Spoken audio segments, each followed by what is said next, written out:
గ్రంథం చాప్టర్ 3:5. యెహోషువ గ్రంథం 3వ అధ్యాయంలో 5వ వచనాన్ని చదువుదాం. మరియు యెహోషువ, రేపు యెహోవా మీ మధ్య అద్భుత కార్యములను చేయను గనుక మిమ్మల్ని మీరు పరిశుద్ధపరచుకొనుడని జనులకు ఆజ్ఞయించెను. చాలా నాకు ఇచ్చిన టైటిల్ ఏంటంటే, ఇంతవరకు నువ్వు చూసింది చాలు.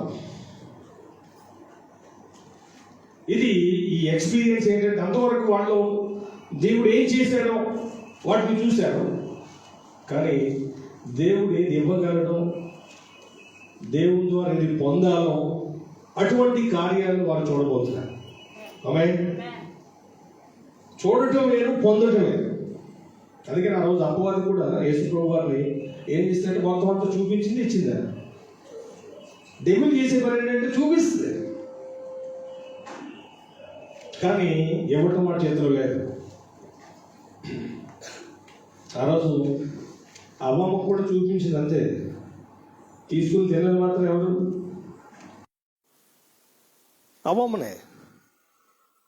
కానీ ఇక్కడ వాక్యం మనం చూస్తున్నాం, నిర్గమ కాండం నుంచి ద్వితీయోపదేశ కాండం వరకు కూడా మనం చూస్తే ఇశ్రాయేలీలు దేవుడు ఏం చేశాడు వాళ్ళు చూశారు. వాళ్ళే కాదు, అప్పుడున్న ఫరో చూశాడు. రహాబు కూడా ఏమంది, ఆమె విన్నది దేవుడు ఏం చేశాడో, దేవుడు ఎంత గొప్పవాడో, అలాంటి విషయాలన్నీ కూడా వారు వినటం చూడటం జరిగింది. ఈరోజు చాలామంది జీవితాల్లో వింటున్నాం, చూస్తున్నాం, కానీ దాన్ని పొందలేకపోవడం వలన, దాన్ని అనుభవించకపోవడం వలన ఏం జరుగుతుంది తెలుసా? ఏమండి, అనుభవించినప్పుడు ఏమవుతుంది? చూసినప్పుడు మీరు షాపుకు వెళ్ళారు, చాలా డ్రెస్సెస్ చూశారు, కానీ మన దగ్గర తైలం తక్కువ ఉంది. కొందరు ఏం చేస్తారు తెలుసా? చూస్తారు తప్ప కొనరు. చూస్తారు కానీ వాళ్ళ దగ్గర ఉన్న బడ్జెట్ వేరు, చూసేది వేరు. చూసి సాటిస్ఫై అవుతారు. కొందరు నేను చూస్తుంటాను, నగల షాపుకి వెళ్తారు, అవన్నీ పెట్టుకుంటారు. ఈ కెమెరా ఒకటి వచ్చింది, ఆ ఫోటో తీసుకుంటారు. పాపం వాడు అనుకుంటాడు ఏదో వీళ్ళు కొంటారు అనే ఆలోచన, ఆశ వాడికి ఉంటుంది. నేను ఒక ఆయన్ని అడిగాను, నేను చాలా షాపుల్లో గమనిస్తే బోడిగుండు అయిన వాళ్ళు ఎక్కువ ఉన్నారు. ఆ కౌంటర్ దగ్గర ఈ సేల్స్ చేసేవాళ్ళు, వాళ్ళు బిల్లు కట్టేవాడు బాగానున్నాడు, జుట్టు బాగానుంది. లోపల ప్యాకింగ్ చేసేవాడు జుట్టు బాగానుంది.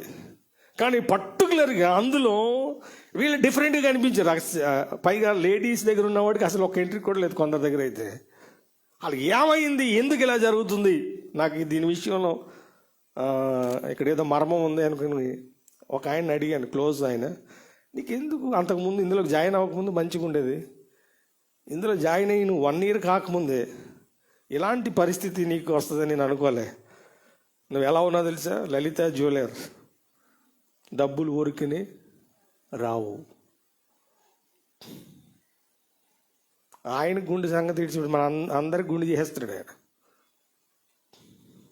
షాప్కి వెళ్తే, గోల్డ్ షాప్కి వెళ్తే ఏమవుతుంది? బ్రదర్స్ని అడగాలి అండి, గోల్డ్ షాప్కి వెళ్తే ఏమవుతుంది? ఇప్పుడు వచ్చిన వాళ్ళు ఏం చేస్తారంటే, అది చూపించి, ఇది చూపించి, అది చూపించు. పాపం వాడు అన్నీ తీసుకొచ్చి పెడతాడు, కానీ అందులో కొనేవాళ్ళు మాత్రం చాలా తక్కువ. ఆయన అంటాడు, రోజుకి 100 మంది పైన వస్తారు సార్, కానీ కొనేది మాత్రం 2-3 ఉంటారు. అందుకని వాళ్ళు చెప్పింది తీయలేక, వాళ్ళు చెప్పినట్లుగా మేము చేయలేక, ఇదిగో మా పరిస్థితి ఇలా అయిపోయింది. నేను కొద్దిసేపు అక్కడ ఉన్నా అనమాట. ఒక ఆమె వచ్చాడు, వంగపండు కలర్ శారీ అని అడిగింది. వంగపండు కలర్ ఏంటి నాయనంటే మొత్తం తెచ్చాడు ఆడు. దాని మీద గులాబీ పువ్వులు ఉండాలట, బార్డర్ ఇలా ఉండాలి. ఇది పెద్దగా ఉంది, చిన్నగా ఉంది, ఒక్కటి కాదు. చిన్నగా ఉంటే పెద్దగా లేదు, పెద్దగా ఉంటే చిన్నగా లేదు. అలా వాళ్ళ పరిస్థితి చూడాలి. అప్పుడు అనిపించింది, నువ్వు అమ్మేవాడికి నీకే బోడుగుండు అయితే ఈయనే నాకే అయ్యేలే ఉంది. నిజంగా మిమ్మల్ని అభినందిస్తున్నానని చెప్పాడు ఆయన. ఎందుకంటే చూడటం వేరు. మన దేవుల్లో ఉన్న గొప్పతనం ఏంటంటే, అందుకని బైబిల్లో ఇలా రాయబడింది, యోహాను రాసిన సువార్తలో మొదట చూడమన్నాడు, తర్వాత పొందమన్నాడు. ప్రవేశించటం, చూడటం, ప్రవేశించటం, 2 థింగ్స్. ఆ రోజు నికోదేముతో మాట్లాడుతూ 3వ అధ్యాయం 5వ వచనంలో ఆయన మాట్లాడిన 2 మాటలు కనిపిస్తున్నాయి. ఒకడు కొత్తగా జన్మిస్తేనే కానీ ఏంటట, దేవుని రాజ్యంలో ప్రవేశించలేడా?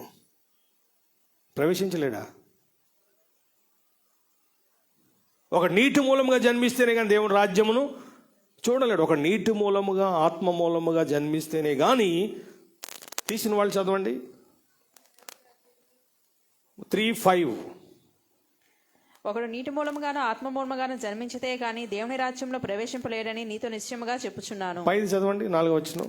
3వ వచనం.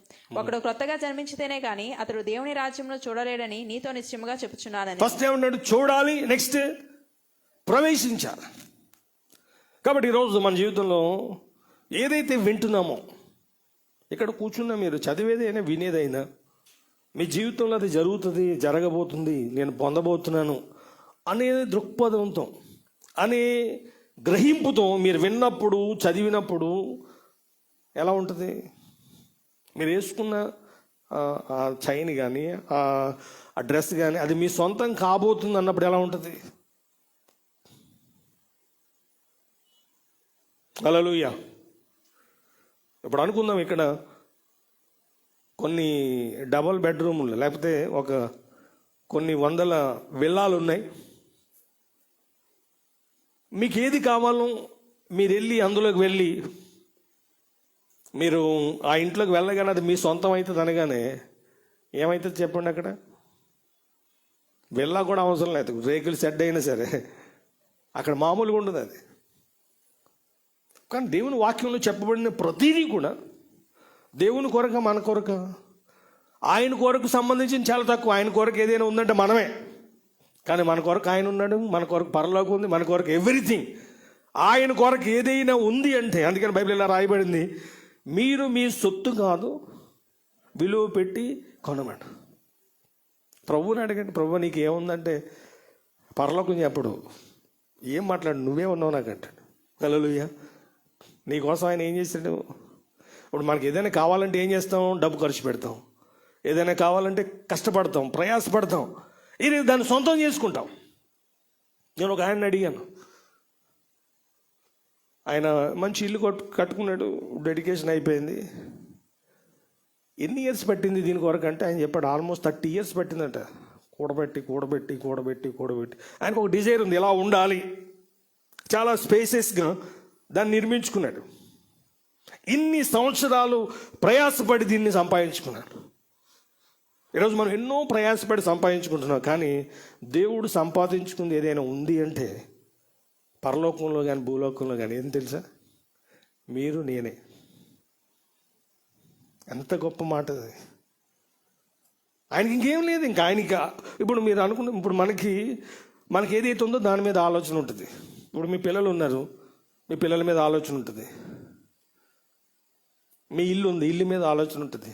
ఎక్కడో పొలం ఉంది, మీకు ఎక్కడో మామిడి తోట ఉంది. చర్చిలో ఉండగానే పెద్ద గాలి వస్తుంది, ఇక్కడ బయట చాలా పెద్ద గాలి. ఈ లోపల వెంటనే మీకు ఫోన్లో ఒక మెసేజ్ వచ్చింది. అదేంటంటే మహబూబ్ నగర్లో ఈదురు గాలికి మామిడి చెట్లన్నీ, అక్కడ మీకు 10 ఎకరాల మామిడి తోట ఉంది. వెంటనే మీ ఆలోచన ఏమైపోతుంది? అక్కడికి అబ్బా, మీకు ఏదైతే ఉందో దాని మీదకి వెళ్తుంది. అది చిన్నదా పెద్దదా? నేను ఒక ఆయన అడిగాను, వైజాగ్ వెళ్ళాడు. ఎందుకు వెళ్ళాడంటే అక్కడ 200 గజాల స్థలం ఉందంటే, వెళ్ళి చూడకపోతే ఎవడొకటి కబ్జా చేస్తాడు సార్. అందుకని ఆయన ఏం చేశాడు, ఒకడిని అక్కడ పెట్టి వాడికి 10,000 ఇచ్చి, ఈ రీతిగా మనకున్నది ఏదైనా సరే దాని మీద దృష్టి పెడతాం. మనకున్న కొన్ని ఫ్యామిలీ ప్రాపర్టీ ఏమండి, ఇప్పుడున్న పరిస్థితులు ఎలా ఉన్నాయంటే, ఒక ఆయన చెప్తున్నాడు ప్రతిరోజు కూడా మన బ్యాంక్ స్టేట్మెంట్ చెక్ చేసుకోమంటున్నాడు. ఎందుకంటే సైబర్ మనకు తెలియకుండా కూడా. ఒక ఆమె ఏం చేయలేదు, ఆమె అకౌంట్లో మెసేజ్ వచ్చిందనమాట, 1,70,000 కట్ అయిపోయింది అండి. ఎట్లా కట్ అయింది కూడా తెలియదు. లబో దిబో అంటే వెళ్ళింది. బ్యాంక్ వాళ్ళు కూడా ఇంతవరకు దానికి సంబంధించిన, ఇండియా అయితే కవర్ చేయగలరు, ఎక్కడో వేరే కంట్రీ అయితే ఏం చేస్తారు? కాబట్టి మనం అనేకమైన వాటి మీద దృష్టి పెడతాం. అందుకని బైబిల్ ఇలా రాయబడింది, పైన ఉన్న వాటి మీద మీ మనసు పెట్టండి అంటాడు. కాబట్టి మనం చదువుతున్నప్పుడు, దేవుని వాక్యాన్ని చదువుతున్నప్పుడు, ఇది నా కొరకు అనే దృష్టితో చదివితే ఎందుకు మర్చిపోతాం మనం? మీది కానప్పుడు ఏం చేస్తారు మీరు? దాన్ని పట్టించుకోరు. మీరు ట్రైన్ ఎక్కారమ్మా, మీ పక్కన మీ హస్బెండ్ ఉండొచ్చు, లేదా మీ పక్కన మీ చెల్లి ఉండొచ్చు, చాలామంది మాట్లాడుతుంటారు, ఎవరి మాటలు పట్టించుకోరు. ఎవరి మాటలు పట్టించుకుంటారు మీరు? మీతో మాట్లాడుతూ మీ హస్బెండ్ కావచ్చు, వైఫ్ కావచ్చు, పిల్లలు కావచ్చు, వాళ్ళ మాటలు చాలామంది కూడా కామ్గా ఉంటారా? ఏదో ఒక మాట్లాడుతూనే ఉంటారు. కానీ మీ కాన్సన్ట్రేషన్ అంతా ఎవరి మీద ఉంటుంది? అంత ఏమండి, ఆ లొలిలో కూడా, ఆ గోల్లో కూడా, ఏంటి గట్టిగా చెప్పు. అలాగే దేవుని విషయంలో కూడా మనకి అటువంటి మనసు ఉండును గాక. ఈరోజు మీరు వినే వాక్యం ఏంటంటే జస్ట్ చూసేది కాదు, ఇది మీ లైఫ్లో నెరవేరును గాక. మనం చాలాసార్లు చదివాం 34 కీర్తన 8వ వచనంలో ఏమనుంటుంది? యెహోవా ఉత్తముడని రుచి చూసి తెలుసుకోనండి. 2 పీటర్ చాప్టర్ 1:4 3వ వచనం ఒకసారి తీసిన వాళ్ళు చదవండి. ఆ మహిమ గుణాతిశయములను బట్టి ఆయన మనకు అమూల్యములను అత్యధికములైన వాగ్దానములను అనుగ్రహించున్నాడు. దురాశను అనుసరించడం చాలమ్మా, అనుభవ జ్ఞాన మూలంగా ఏమనుందాం అక్కడ? ఎక్స్పీరియన్స్ 2 times అక్కడ రాయబడుతుంది. అనుభవ జ్ఞాన మూలముగా అనే మాట మనకి మొదటి అధ్యాయంలో 2 సార్లు రాయబడ్డాయి. అంటే ఇది అనుభవించేది. దేవుని వాక్యం అన్నది అనుభవపూర్వకముగా ఎరిగిన వ్యక్తి, ఆ వ్యక్తిని ఏది కూడా సీక్ చేయలేరు. ఎందుకంటే సర్వ శరీరులు గడ్డిని పోలిన వారు. ఇదంతా చేంజ్ చేసేది. కానీ బైబిల్ ఎలా రాయబడింది? దేవుని వాక్యము ఎల్లప్పుడూ నిలుచును. Unshakable word. అది దాన్ని ఎవ్వడు కూడా టచ్ చేయలేడు. టచ్ చేస్తే మాత్రం వాడు ఉండడు. హల్లెలూయా. అలాంటి ఎన్ని ఉదాహరణలు ఉన్నాయో. ఆస్ట్రేలియా మిషనరీస్ని చంపిన వ్యక్తి పేరు ఏంటి తెలుసా మీకు? దారా సింగ్. ఈరోజు ఏం చేస్తున్నాడో తెలుసా? ఏమండి, మినిస్ట్రీ చేస్తున్నాడు, సేవ చేస్తున్నాడు ఆయన. అక్కడున్న ఆ గ్యాంగ్, వాళ్ళకి సంబంధించిన వాళ్ళకి ఎవరికి అర్థం కావట్లేదు. ఆమె ఏమని తెలుసా? గవర్నమెంట్ అయితే వాడు చంపినట్టుగా నిర్ధారణ అయిపోయింది, వాడికి ఎటువంటి శిక్ష పడవచ్చు, ఉరి శిక్ష పడవచ్చు, యావజ్జీవ కారాగార శిక్ష పడవచ్చు. కానీ వాళ్ళ మిస్సెస్ చెప్పింది, ఆయన నేను క్షమిస్తున్నాను, విడిచిపెట్టేయండి అందట. నిజంగా ఎంత గొప్ప దేవుడు ఆయన. హల్లెలూయా. దేవుడు ఆయన కలుసుకున్నాడు. కాబట్టి దేవుని వాక్యం అన్నది ఎలాంటిదంటే జస్ట్ ఏదో పుస్తకంలో ఉన్న మాటల్లో చూడకూడదు. అందుకని దావీదు గారు 119 కీర్తనలో 18వ వచనంలో అంటాడు, ఆశ్చర్యకరమైన సంగతులు చూచినట్లు నా కనులను తెరువు. కాబట్టి దేవుని వాక్యములో ఇప్పుడు మీరు చదివిన 3వ అధ్యాయం 5వ వచనంలో ఇక్కడ అనుకుంటా నేను, మీ లైఫ్లో అద్భుతాలు జరిగి ఎంతకాలం అయింది? అద్భుతం అంటే ఏంటి? Unexpected things. మీరు అనుకున్నట్లుగా జరిగేది అద్భుతం కాదు. ఏమండి, అద్భుతం అంటే ఏంటి? నేను ఒక ఆయన గురించి విన్నా అనమాట. ఇది మామూలుగా జనరల్ది. ఇది ఆ ప్లేస్లో, ఆ ఏరియాలో 2.5 కోట్లు ఉంది ఆ ఇల్లు. 2.5 కోట్ల విలువ చేసే హౌస్ అది. ఆల్మోస్ట్ 300 స్క్వేర్ యార్డ్స్లో ఉంది. ఈయన ప్రార్థన చేస్తున్నాడు. ఒక ఆయన, ప్రభువా నాకు ఒక గృహం కావాలి. అసలు ఊహకు అందని రీతిలో దేవుని కార్యం చేశాడు. ఇల్లు అడిగాడట. ఈ ఇల్లు ఆల్రెడీ దాన్ని అమ్ముతున్నారని తెలిసింది. వెళ్ళి అడిగితే ఆయన అన్నాడట, అమ్మాలనుకుంటున్నాను, కానీ ఎందుకు మిమ్మల్ని చూస్తే ఎంత రేటు చెప్పాలో ఆయనకి రావట్లేదట. మీరు ఎంత ఇవ్వాలనుకుంటున్నారు అన్నాడట. ఎవడన్నా అంటాడా? మనమైతే ముదురులేం కదా. ₹1,00,000 అడిగితే అసలు దొరకాలే కానీ ఇంక మనం వాడిని సావగొడేస్తాం. అలా అనగానే వీడికి వెంటనే గుర్తొచ్చింది, నా దగ్గర ఎంత ఉంది, 55 లక్షలు ఉంది. కరెక్ట్గా ఉంది అంత. నా దగ్గర 55 lakhs ఉన్నాయి సార్, నా దగ్గర 55 lakhs ఉన్నాయి. నాకైతే కావాలని ఉంది, ఒకవేళ ఎక్కువ అయితే మీకు తర్వాత నేను ఇస్తాను, నాకు ఈ గృహం కావాలి. అప్పుడు ఆయన చెప్పాడు 55 lakhs ఉన్నాయా, 50 lakhs తీసేసుకున్నాడట. నిద్ర పడుతుందా? 2.5 కోట్ల ఇల్లు 50 లక్షలకు వస్తే వాడికి ఎట్లా ఉంటుంది? అద్భుతం అంట. కొందరికి ఇది వాళ్ళ దృష్టిలో అద్భుతాలు. ఇప్పుడు ఆయన ఎక్స్పెక్ట్ చేయలేదు అలాంటి ఇల్లు. నేను మొన్న లాస్ట్ వీక్ ఒక పాస్టర్ ఇంటికి వెళ్ళా, ఆయనది డూప్లెక్స్ హౌస్ అనమాట. మన పాస్టర్స్ మీటింగ్ ఉంది కదా 30వ తారీఖుని, వెళ్ళి అడిగాను, చాలా బాగుంది మీ ఇల్లు అని అడిగితే, పాస్టర్ గారు నేను వచ్చి చూసి ఇల్లు కావాలనుకున్నాను, బోర్డు పెట్టాడు హౌస్ ఫర్ సేల్ అని చెప్పి. అది అప్పుడు కొన్నప్పుడు 70 lakhs, ఇప్పుడు 2.5 కోట్లు అయిపోయింది. ఎందుకంటే అది రింగ్ రోడ్కి కనెక్ట్ అవుతుంది అనమాట. ఆ ఓనర్ ఏమన్నాడంటే జస్ట్ కావాలని చెప్పి ఒక 4 లక్షలు ఇచ్చాడట. ఆయన యూఎస్లో ఉంటాడు. మిగతాది అంతా కూడా 3.5 సంవత్సరాలు పట్టిందట. మీ దగ్గర ఉన్నప్పుడు పంపిస్తూ ఉండండి అన్నాడట.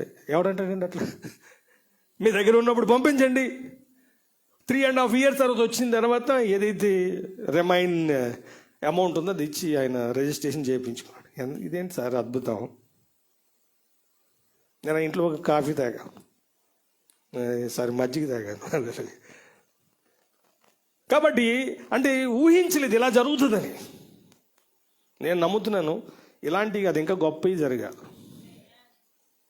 ఎందుకంటే వాక్యం అది, దేవుని వాక్యం అన్నది ఎప్పుడు కూడా మనం మాట్లాడేది, మనం అడిగేది మన తలంపులకు సంబంధించింది అయితే దేవుడు దాన్ని యాక్సెప్ట్ చేయడు. కానీ ఆయన తలంపులు అయినప్పుడు, దాన్ని మనం అడిగినప్పుడు ఆయన ఎందుకు కాదంటాడు? ఆల్రెడీ ఆయన చెప్పాడు Ephesians 3:20-21 ఏం చెప్పాడు? కార్యం ఎక్కడ జరుగుతుందో తెలుసా? మీలో కార్య సాధకమైన తన శక్తి చొప్పున మీలోనూ ఉంది అది. ఆ కార్యం జరిగే సామర్థ్యం ఆల్రెడీ ఎక్కడ పెట్టాడు? దేవుడు నీలో పెట్టాడు. కాబట్టి నువ్వేం చేస్తున్నావు? దాన్ని బట్టి నువ్వేం చేస్తున్నావు? నువ్వు థింక్ చేస్తున్నావు. మనం అడుగు వాటికంటే, ఊహించు వాటికంటే అత్యధికముగా. కాబట్టి ఇక్కడ జాషువా విషయంలో దేవుడు చెప్పాడు. అందుకని ఇందులో 3:7-4:14 చూడండి ఒకసారి. 3:7 ఒకసారి చదువుదాం. నెక్స్ట్ 4:14 కూడా ఒకరు చదవండి. అప్పుడు యెహోవా యెహోషువతో ఇట్లనెను, నేను మోషేకు తోడైండునట్లు నీకును తోడైందునని ఇశ్రాయేలులందరూ ఎరుగునట్లు నేడు వారి కన్నుల ఎదుట నిన్ను గొప్ప చేయ మొదలు పెట్టెదను.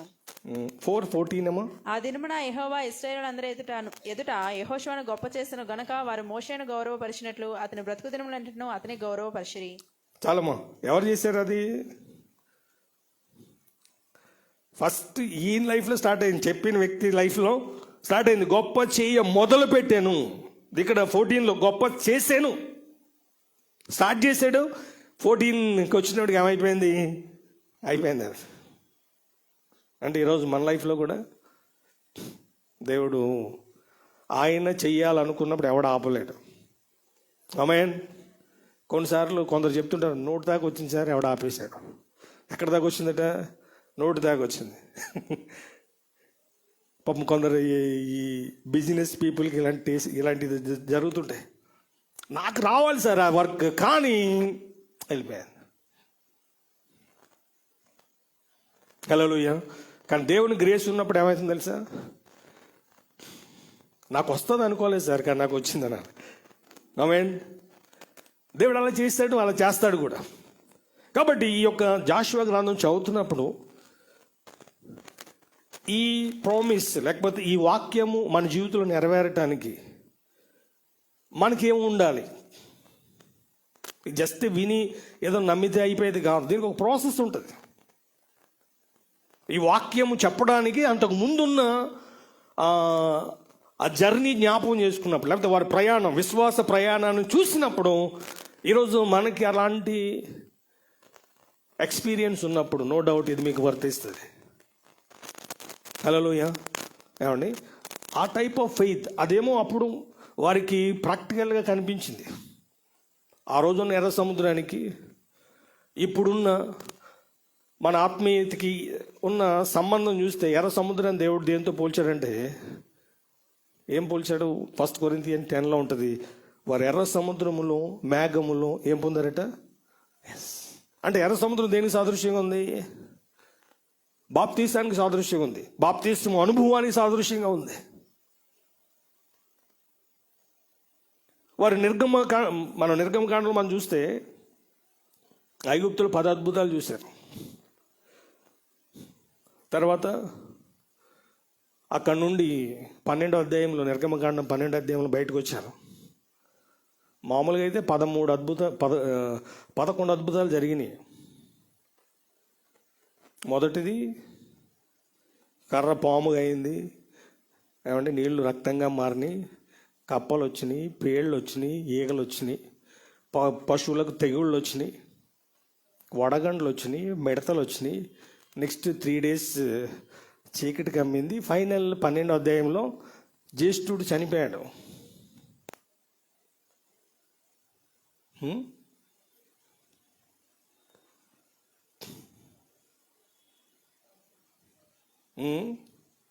పదకొండు దాంతో కలిపితే ఎప్పుడది తెగుళ్ళు తర్వాత దద్దుర్లు వస్తాయి. పశువులకు తెగుళ్ళు వచ్చిన తర్వాత నెక్స్ట్ అమ్మా ఉందా దద్దుర్లు. అది చాప్టర్ 8లోనా 9లో 3 ఉంటాయి, 8లో 3 ఉంటాయి. ఈ రీతిగా మొత్తం లివెన్ అవి దద్దుర్లతో. అవి సెక్యులర్ గాండ్రు కూడా వచ్చేసినాయి అంటే వాళ్ళు కూడా గోక్కోవడం మొదలుపెట్టారు. అది అయిపోయిన తర్వాత ఎర్ర సముద్రంలో వారు నడిచారు. ఎర్ర సముద్రం దగ్గర రాకముందు మనం చూస్తే ఏమండి ఆల్మోస్ట్ ఎన్ని ప్లేసెస్ నుంచి వచ్చారు? రామశేషులో బయలుదేరారు, సుక్కోతులు ఆగారు, యాతాములు ఆగారు, ఏమండి ఇహరోతులు ఆగారు. 4వ స్టాప్ అదే ఎర్ర సముద్రం అటుపక్క, దాన్ని మిగ్దోల్ అని కూడా ఉంటుంది. తర్వాత ఎర్ర సముద్రాన్ని క్రాస్ చేశారు. ఎర్ర సముద్రం క్రాస్ అయిన తర్వాత ఎలీమికి వచ్చారు. అక్కడ 70 ఈత చెట్లు, 12 నీటి బుగ్గలు ఉన్నాయి. ఎలీమికి వచ్చిన తర్వాత అక్కడి నుండి ఎర్ర సముద్రం మార్గంలో తర్వాత సీను అరణ్యంలోకి వచ్చారు. తర్వాత దోపకాలు వచ్చారు, అలూషులోకి వచ్చారు, తర్వాత రెఫదీమికి వచ్చారు. ఇక్కడ వరకు అందరూ కలిసే ఉన్నారు. ఇశ్రాయేల్ అందరూ కలిసి, వాళ్ళతో పాటు అన్యజనులు కూడా ఉన్నారు, వాళ్ళు కూడా కలిసి వచ్చారు. కానీ ఇక్కడ నుంచి జర్నీ చేంజ్ అయిపోద్ది మీకు. ఇక్కడ నుంచి వారి ప్రయాణ పద్ధతిని దేవుడు చేంజ్ చేసేసాడు. ఫస్ట్ సీను అరణ్యం వేరు. ఎక్కడది? ఎర్ర సముద్రం దాటిన తర్వాత సీను అరణ్యం, రెఫిదీం దాటిన తర్వాత సీనాయి అరణ్యం. ఇందులో కొన్ని ఎక్స్పీరియన్స్. ఈ అరణ్యం ఎంత డేంజర్ అంటే, ఇది ద్వితీయోపదేశకాండం 1వ అధ్యాయంలో 18-19 వర్సెస్లో ఈ అరణ్యానికి సంబంధించిన ఒక వివరణ ఇవ్వబడింది. 19 వర్స్ చదవండి. మనము హోరేబు నుండి సాగి మన దేవుడైన యెహోవా మనకు ఆజ్ఞాపించినట్లు మీరు చూసిన ఆ ఘోరమైన మహారణ్యంలో నుండి వచ్చి అమోరీల మన్యపు మార్గమున కాదేశు బర్నేయకు చేరితిమి. ఈ అరణ్యం అంటే ఇది ఘోరమైన మహారణ్యములో నుండి వచ్చి, యాతాం అన్నది కూడా ఒక అరణ్యం. 4-5 అరణ్యాలు ఉన్నాయి, అందులోంచి వాళ్ళు ప్రయాణం చేస్తారు. మీరు సీనాయి కొండ దాకా ఉన్న లివింగ్ స్టైల్ ఈజ్ డిఫరెంట్. ఇశ్రాయేలీల యొక్క ప్రయాణం ఎలా ఉందంటే కామన్గా ఉంది. కానీ ఎప్పుడైతే సీనాయి కొండ దగ్గరికి వచ్చారో జర్నీ మొత్తం చేంజ్ అయిపోయింది. వాళ్ళ యొక్క దేవుడు ఒక సిస్టమ్ పెట్టాడు. అది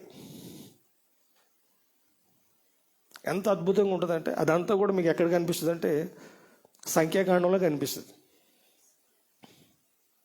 ఒక వేరియేషన్ తీసుకొచ్చాడు. అంతవరకు లేవీలు ఇశ్రాయేల్ అందరూ కలిసి ఉండేవారు. కానీ దేవుడు ఏం చేశాడు తెలుసా అంటే, సీనాయి కొండ దగ్గరకు వచ్చిన తర్వాత ఒక డివైన్ ఫార్ములా ఇంప్లిమెంట్ చేశాడు. దైవ సంబంధమైన క్రమము. అంటే ఒక వ్యక్తి జీవితంలో దేవుని అద్భుతాలు చూడాలన్నా, దేవుని ప్రజెన్స్ చూడాలన్నా, దేవునికి సంబంధించింది ఏదైనా జరగాలన్నా ఇది అర్థం కావాలి. ఇది అర్థం కానప్పుడు ఏమండి, బైబిల్ ఇలా రాయబడి, నాకు వేరుగా ఉండి మీరేమి కూడా చేయలేరు. సీనాయి కొండ వరకు ఉన్న పరిస్థితులు వేరు. అందుకని ఐగుప్తుకి కానాకి మధ్యలో ఏముందంటే సీనాయి ఉంది. సీనాయి ఎక్స్పీరియన్స్ వెరీ ఇంపార్టెంట్ అండి. హల్లెలూయా. అక్కడ మోషే దేవునితో గడిపినంత సమయం మరి ఎక్కడ కనపడదు మనకి. ఈరోజు మనకి 5 ఓల్డ్ టెస్టిమెంట్ బుక్స్ ఉన్నాయంటే ఆ రోజు మోషేకి దేవుడు అక్కడ ఇచ్చాడు అవి. ఇక్కడ మనం గమనిస్తే ఈ సీనాయి దగ్గరకు వచ్చినప్పుడు మీరు సంఖ్యాకాండం 1-2 అధ్యాయాలు మీరు చదివితే, మొదటి అధ్యాయంలో ఏమైనా ఉంటుందంటే ప్రతి గోత్రంలో ఉన్న హెడ్స్ గురించి రాశాడు దేవుడు. ప్రతి గోత్రంలో ఉన్న ముఖ్యమైన వ్యక్తుల గురించి రాశాడు. 2వ అధ్యాయానికి వచ్చినప్పుడు మొత్తం అందరూ కలిపితే మీరు నిర్గమకాండంలో ఉన్న ఇశ్రాయేలీల యొక్క కాల్బలం ఎంతమంది? 12వ అధ్యాయంలో మనకు ఆ మాట కనిపిస్తుంది. 6 లక్షల మంది. ఎంతమంది అమ్మా? 6 lakhs. ఈ సంఖ్యాకాండం మనం మొదటి అధ్యాయంలో చూస్తే 6,03,550 మంది. ఎంతమంది ఉన్నారు అక్కడ? సంఖ్యాకాండం మొదటి అధ్యాయం తీసారా? 46వ వచనం. లెక్కింపబడి 6,03,550 మంది అయిరి.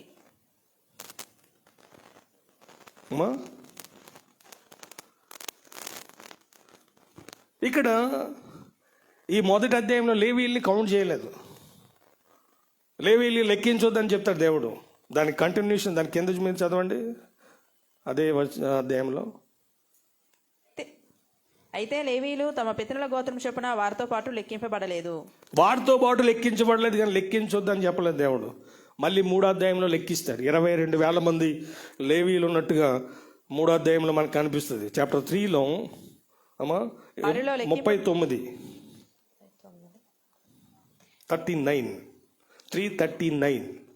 మగవారందరూ 22,000 మంది.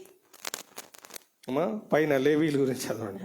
మోషే అహరోనులు యెహోవా మాటను బట్టి తమ తమ వంశంలో చొప్పున లెక్కించిన లేవీలలో లెక్కింపబడిన వారందరూ అనగా 1 నెల మొదలుకొని పైప్రాయం గల మగవారందరూ 22,000 మంది. ఇక్కడ అక్కడ లెక్కించొద్దని అందరితో పాటు పెట్టద్దు, వాళ్ళని సెపరేట్గా కౌంట్ చేయండి.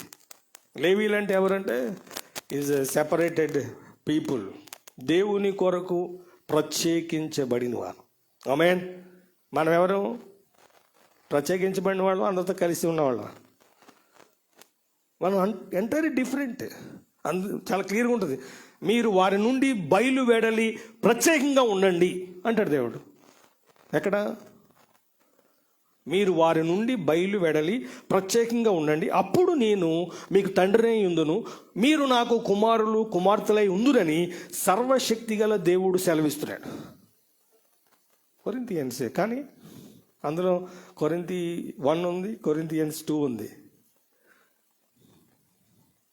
కొరింథియన్స్ 2:6 లాస్ట్ చివరి వచనంలో ఆ మాటలు మనకు కనిపిస్తాయి. అంటే ప్రత్యేకంగా ఉండండి. హల్లెలూయా. కాబట్టి ఈ వాక్యం మీకు ఎంతమందికి అర్థమవుతుంది? అర్థమవుతుందా? ఇప్పుడు మీరు చదివారు కదా 3:5 మీ జీవితంలో నెరవేరాలి. నిజంగా నెరవేరాలన్న వాళ్ళు గట్టిగా స్తోత్రం చెప్దాం. హల్లెలూయా. ఇక్కడ నుంచి నేను చూసేది కాదు, ఇక్కడ నుంచి నేను పొందేది. ఏమండి? హల్లెలూయా. ఎన్నో చూసాం, ఎన్నో మజిలీస్ చూసాం మనం. అందులో స్వీట్ ఉంది, అందులో హాట్ ఉంది. కానీ నాకు ఈ వాక్యం చదువుతున్నప్పుడు ఆ సెన్స్ ఒకటి ఉంటుంది మనకి. డివైన్ సెన్స్ అంటారు అనమాట దాన్ని. దేవుడు ఒకరిని చూడగానే నువ్వు దేవుని రాజ్యానికి ఎంతో దూరంలో లేవన్నాడు. చూడగానే ఆయనకు అర్థమైపోయింది వీడి దగ్గరలో ఉన్నాడు. ఏమండి? అంటే ఆయనకు అర్థమైపోయింది వీడు. ఆ రోజు అబ్రాహాముకు తెలియదు. 18వ అధ్యాయంలో దేవుడు వచ్చాడంటే డేట్ ఫిక్స్ చేయడానికి వచ్చాడు ఆయన. కొన్నిసార్లు పెళ్ళిళ్ళు చూపులు అయిపోతాయి, తర్వాత మళ్ళీ వస్తారు. ఎందుకు వస్తారు? డేట్ ఫిక్స్ చేసుకుంటారు అనమాట. డేట్ ఫిక్స్ కానంత వరకు టెన్షనే ఉంటుంది, తెలుసా మీకు? డేట్ ఫిక్స్ అయిన తర్వాత ఒక టైప్ ఆఫ్ ఫ్రీ అనమాట. దాని మీద ఏం చేస్తాం అప్పుడు? ఆ పనుల మీద ఫోకస్ పెడతాం. ఒకవేళ పొరపాటున టైం తక్కువ ఉందనుకోండి, ఏం చేస్తుంది తెలుసా? స్పీడ్ పెంచుతాం. హల్లెలూయా. ఏమండి? స్పీడ్ పెంచుతాం. ఒక ఆయన ఒకటి చిన్నది తయారు చేశాడు స్పీడ్ గురించి. 60 స్పీడ్లో వెళ్తే సంతోషమే సమాధానమే అని పాడవచ్చుట. 80కి వెళ్ళామనుకోండి, 80 స్పీడ్లోకి వెళ్తే ఏమవుతుంది? స్పీడ్ 80కి వెళ్ళారనుకోండి, చూచుచున్నాను నీ వైపు నా ప్రియ జనక, ఓల్డ్ సాంగ్ అనమాట. చూచుచున్నాను నీ వైపు. అలాగే 100కి వెళ్ళారనుకోండి, రమ్మనుచున్నాడు నిన్ను ప్రభు యేసు. 120కి వెళ్ళారనుకోండి, ఉన్న పాటున వచ్చుచున్నాను నీ పాద సన్నిధికో రక్షక. ఈ లోపల ఫోటోకు దండేసి కార్యక్రమం సాగుతుంది. హల్లెలూయా. కాబట్టి మనం మనకు అవసరం లేదు. హల్లెలూయా. నాకు ఇంతకుముందు నేను బాగా స్పీడ్ వెళ్ళేవాడిని. చూడండి, నాకు ఒక దురద ఉండేది. బైబిల్ వాక్యము త్వరగా పరిగెత్తుంది కదా, బహువేగముగా పరిగెత్తుడు. అంటే మనం కూడా కొన్ని తింగర ఆలోచనలు అయ్యి దేవుడు చెప్పాడు, బాబు నీ వెనకాల చాలామంది ఉన్నారు, కొంచెం నిదానంగా వెళ్ళు. అన్నీ కంట్రోల్ అయ్యి చేస్తున్నాము. పరిశుద్ధాత్మ దేవుడు వచ్చినప్పుడు ఏమవుతుందంటే ఇంద్రియ నిగ్రహ శక్తి, సెల్ఫ్ కంట్రోల్ ఇస్తాడు.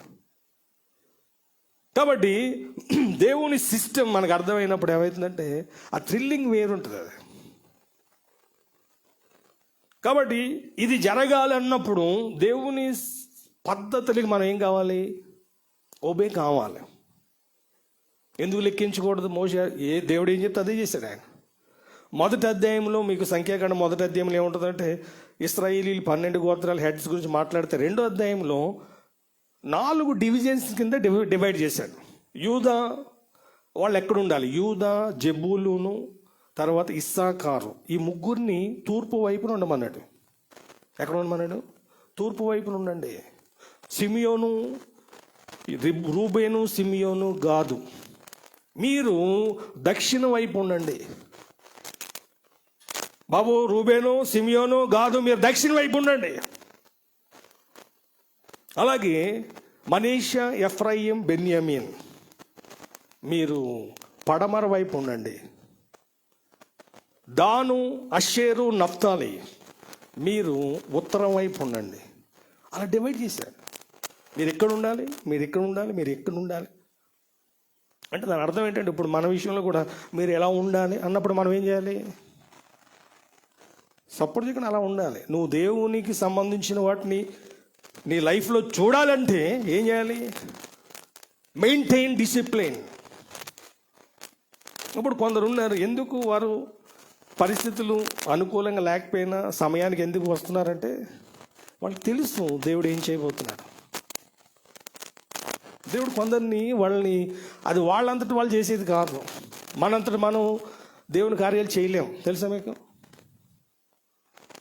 10వ అధ్యాయము 23వ వచనం, ఇది మీరు చెప్పగలిగితే ధన్యులు. ఇర్మియా గ్రంథం 10:23 తీసిన వాళ్ళు త్వరగా చదవండి.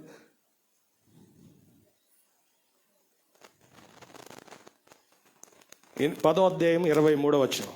యెహోవా తమ మార్గము ఏర్పరచుకుంటా నల్ల వశంలో లేదనియు, మనుషులు తమ ప్రవర్తన యందు సన్మార్గమున ప్రవర్తించట వారి వశంలో లేదనియు నేను ఎరుగుదును. ఏంటంట? వారి వశంలో లేదు. వాడి జీవితాన్ని మార్చుకోవడం. కానీ కొన్నిసార్లు కొందరి గురించి చెప్పినప్పుడు ఒకడు అనుకుందాం, నాతోనే మాట్లాడారేంటి మీరు అంటే, మరి ఇంకెవరితో మాట్లాడాలన్నాను నేను. ఇప్పుడు నువ్వు తాగుతున్నావు అని అన్నాను అనుకోండి, నాతో ఎందుకు మాట్లాడుతున్నావు అంటే, ఇప్పుడు ఆ వ్యక్తి ఏం చేయాలి? దేవుడు నాతో మాట్లాడాడు, ఈ రోజు నుంచి నా ప్రవర్తన ఏం చేయాలి? మార్చుకోవాలి.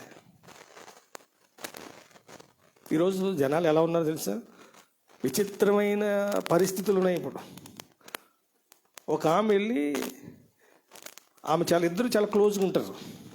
ఈమె వెళ్ళి ఆమెతో చెప్తుంది, మీ అమ్మాయి గురించి మరి నేను చూశాను, ఎవరితో చెప్పలేదు, నేను నీతో చెప్తున్నాను, వేరే అబ్బాయి బండి మీద వెళ్తుంది, కొంచెం నువ్వు ఆ విషయం గమనించు, ఆ లైఫ్ స్పాయిల్ అవుతుంది అనగానే, నీ కూతురు ఏమైనా చక్కదా?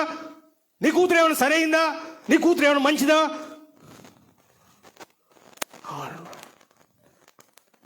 ఈ మెంటల్ దానికి ఎలా అర్థమైంది చూడండి. నిజమే, నేను ఒకసారి గమనిస్తాను, నువ్వెవరికి చెప్పకు. ఆమె ఎవరికి చెప్పలే, క్లోజ్ ఫ్రెండ్ కాబట్టి చూసింది, ఆమె ప్రత్యక్షంగా చూసింది. ఆమెకి ఆ ఫోన్లో కెమెరా ఆప్షన్ లేదు, మామూలు ఫోన్ అది, డబ్బా ఫోన్ అంటే చూసారా, అది జస్ట్ కాలింగ్కే ఉపయోగపడుతుంది. నీ కూతురు ఏమైనా సరైందా? పెద్ద రేజ్ అయిపోయింది. కొందరికి ఎలా ఉంటుందంటే, ఏదైనా ఇప్పుడు కొన్ని విషయాలు, మా మోరీస్ ఏం చేశాడంటే, ఒక చర్చికి వెళ్ళాడు, అక్కడ జీన్ ప్యాంట్ వేసుకోరు. ఆడికి ఏమనిపించిందంటే, వాడికి కూడా బాగా స్టిక్ట్ ఉండాలని ఇష్టం, స్టార్టింగ్లో కొందరికి ఉంటుంది కదా. నాతో కూడా చెప్పాడు, నేను కూడా ఏం చేశానంటే, నిజంగా మంచిదే కదా అనుకున్నాను నేను. తర్వాత నేను ప్రార్థన చేసినప్పుడు, నాయన ఎవరియో నీకు వద్దు, ఇలా ఉండటం మంచిది కాదు, శరీరం కనిపించే విధంగా, ఎదుటి వాళ్ళు ప్రశ్నించే విధంగా ఉండటం ఏమండి మంచిది కాదు అది అని చెప్పాడు దేవుడు. అప్పుడు ఏం చెప్పాను నేను, మీకు మరలా చిరిగిపోయినాయి అర్థం చెప్పిండు, ఆయన ఓకే నువ్వు చెప్పింది కరెక్టే, రేపు నువ్వు మందిరం కట్టినప్పుడు చేతి, కానీ అది ఇష్టం, అది ఆయన నచ్చిన వాళ్ళు వస్తారు. ఇప్పుడు ఇలా ఉండాలి, నేను ఆల్రెడీ చెప్పాను, ఇలా ఉండటం మంచిది. టైట్ ఉండటం వల్ల కూడా మనకి అది మంచిది కాదు. శరీరాన్ని కవర్ చేసేది ఏదైనా సరే ఏమండి అది మంచిది. అది ఎదుటి వాళ్ళని మనల్ని ప్రశ్నించే విధంగా ఉండద్దు. కొందరు ఏం చేస్తారు, నువ్వు వేసుకోలేదా? ఈ దెయ్యాలు కొందరికి ఏం చేస్తారంటే, వాళ్ళకి అంత నెగిటివ్ థింకింగ్ ఉంటుంది, పాయింట్ అవుట్ చేయటం. ఓకే అలా ఉండటం మంచిది, అలా చేయకుండా ఉండటం మంచిది. నేను రక్షణ పొందకముందు ఎయిర్ ఎంత ఉండేది తెలుసా నాకు, లేనివాడిని. పొంక్ 6 ప్యాక్ ఉండేది, ఇలా ఉండేది, ఫ్యామిలీ ప్యాక్ అయింది. ఇప్పుడు పాస్టర్ చెప్పాడు, అరే నువ్వు అలా ఉంటే కుదరదు, కటింగ్ ఏం చేసుకున్నాడు. ఆయన ఏమనుకున్నాడంటే, నేను మామూలు కటింగ్ వేయించుకుంటాను అనుకున్నాడు.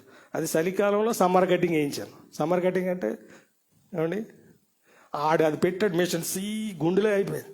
ఆ పాస్టర్ నేను అనుకున్న దానికన్నా మంచిగా చేస్తాను. మా ఫ్రెండ్స్ అందరూ కూడా వాళ్ళు అసలే మామూలు వాళ్ళు కాదు, దానికి ఎన్ని అవమానాలు. ఒకడొచ్చి దాని మీద డప్పు కొట్టడం, నున్నగా ఉంది కదా, తబలాలా వస్తుందా సౌండ్, అవన్నీ కొంచెం భరించాలి, మరి తప్పదు. అప్పుడు ఇక్కడ ఉన్న మరి జెంట్స్ బెల్పోటం ఎంతమంది వాడారు? బెల్పోటం. అప్పుడు జిహెచ్ఎంసీకి పని లేకుండా తుడిచేసేవాళ్ళు మనం. తప్పకుండా అనేది. ఎన్టీ రామారావు ఫ్యాన్ నేను అప్పుడు. నేను ఆయన ఎమగోళ్ళు ఇంత ఉంటుంది, ఆయన పొట్ట అంత పొడుగుంది. అది ఆ ముందుకి ఎంత తెలుసా, నేను ప్యాంట్ కుట్టించినప్పుడు వాడితో చెప్పాను, ఎంత పెట్టమంటారు బెల్లం అంటే, ఎంత వస్తుంది అంత పెట్టాను. అంటే ఆ బట్ట ఎంత వస్తుంది అంత, ఇంక వేరే ఎంత వస్తుంది మ్యాక్సిమం పెట్టేసి. మనం వెళ్తుంటే ఎలా ఉంది తెలుసా, ఒక్క దోమ ఈగొచ్చేది కాదు. నడుస్తుంది ఇట్ట. ఇది టైట్, ఎంత టైట్ అంటే గుంజి లాగాలి. అది కింద చూస్తే ఒక పిల్లగాడిని లోపల పెట్టేసి ప్యాక్ చేయొచ్చు. ఆయన ఇదేం పోయగలరా నీకు? పైగా మా నాయన దుబాయ్ నుంచి పంపించాడు. అది దుబాయ్ ప్యాంట్, ఎవరితో చెప్పినా ఈ ప్యాంట్ దుబాయ్. మరి నేను ఎవడడిగాడు దుబాయ్? వాడికి కొంచెం డబ్బా కొట్టుకోవడం ఎక్కువ కదా, కొందరికి అలవాటు. అది జిగేలు అనేది. ఎందుకంటే ఈ ముస్లిమ్స్ అది షైనింగ్ ఎక్కువ వాడతారు కదా, మెరిచేది ఆ బెల్ బొట్టం కూడా తీసేసే అన్నాడు. మళ్ళీ దాన్ని మామూలుగా సన్నగా చేస్తే ఓల్డ్ పీపుల్ ఫ్యాషన్. అది ఇప్పుడు ఈ టైప్లో ఫ్యాంట్స్ వాడితే ఆట రోజుల్లో ఏజ్ బార్. కానీ దైవజనుడు చెప్పగానే నీ విషయంలో దేవుని ఉద్దేశం నెరవేరాలి నువ్వు అనుకుంటే కొన్ని కటింగ్లు చేసుకోవాలని ఆయన అన్నాడు. ఏ కటింగ్కి అయినా ఐఎమ్ రెడీ అని చెప్పాను నేను. దాన్ని ఎలా తీసుకోవాలి? ఇప్పుడు నీకు ఏదైనా, ఇప్పుడు దేవుని మందిరానికి వచ్చాం, ఇక్కడ ఎందుకు వచ్చారు మీరు? బ్లెస్ అవ్వాలని ఎంతమందికి ఆశ ఉంది? నేను ఉన్నాను, నేను విన్నాను, తర్వాత ఏమైందో నాకు తెలియదు అంటారా? జగన్ గారు ఒక డైలాగ్, నేను ఉన్నాను, మీరు ఉన్నారు, విన్నారు, కానీ ఏమైంది? ఏమవ్వాలి? ఈరోజు నేను మీతో మాట్లాడేది రేపు మీ లైఫ్లో నెరవేరాలి. ఆమేన్. దానికి కొంత మీరు కూడా ఏం చేయాలి? కొంత ఎక్కువ ఎంత అయితే చేయగలము. ఎందుకంటే దేవుడు మనల్ని ఎంటైర్ బైబిల్లో మనం చేయలేనిది ఏది దేవుడు చెప్పలేదు. మనం చేస్తాం, మన శక్తిని బట్టి చేస్తామని కూడా చెప్పలేదు. దేన్ని బట్టి చేయగలం? ఆ రోజు ఇశ్రాయేలుతో ముందే చెప్పాడు, బాబు మీరు వెళ్ళే దేశాలు వాళ్ళని ముందే దేవుడు చూశాడు. హిత్తీలు ఎలా ఉంటారు, హివీలు ఎలా ఉంటారు, గిర్గాసీలు ఎలా ఉంటారు, అమోరీలు ఎలా ఉంటారు, కనానీయులు ఎలా ఉంటారు, పెరిజ్జీలు ఎలా ఉంటారు, హిత్తీలు ఎలా ఉంటారు, దేవుడు ముందే చూశాడు. చూసి ఏం చేశాడు తెలుసా? 33 అధ్యాయంలో 2వ వచనంలో ఒక మాట చెప్తాడు. ఏం చెప్తాడండి? 33 verses 2 and 3.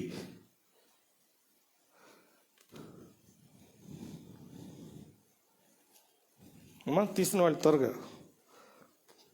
2వ వచనం 33 అధ్యాయము నంబర్స్.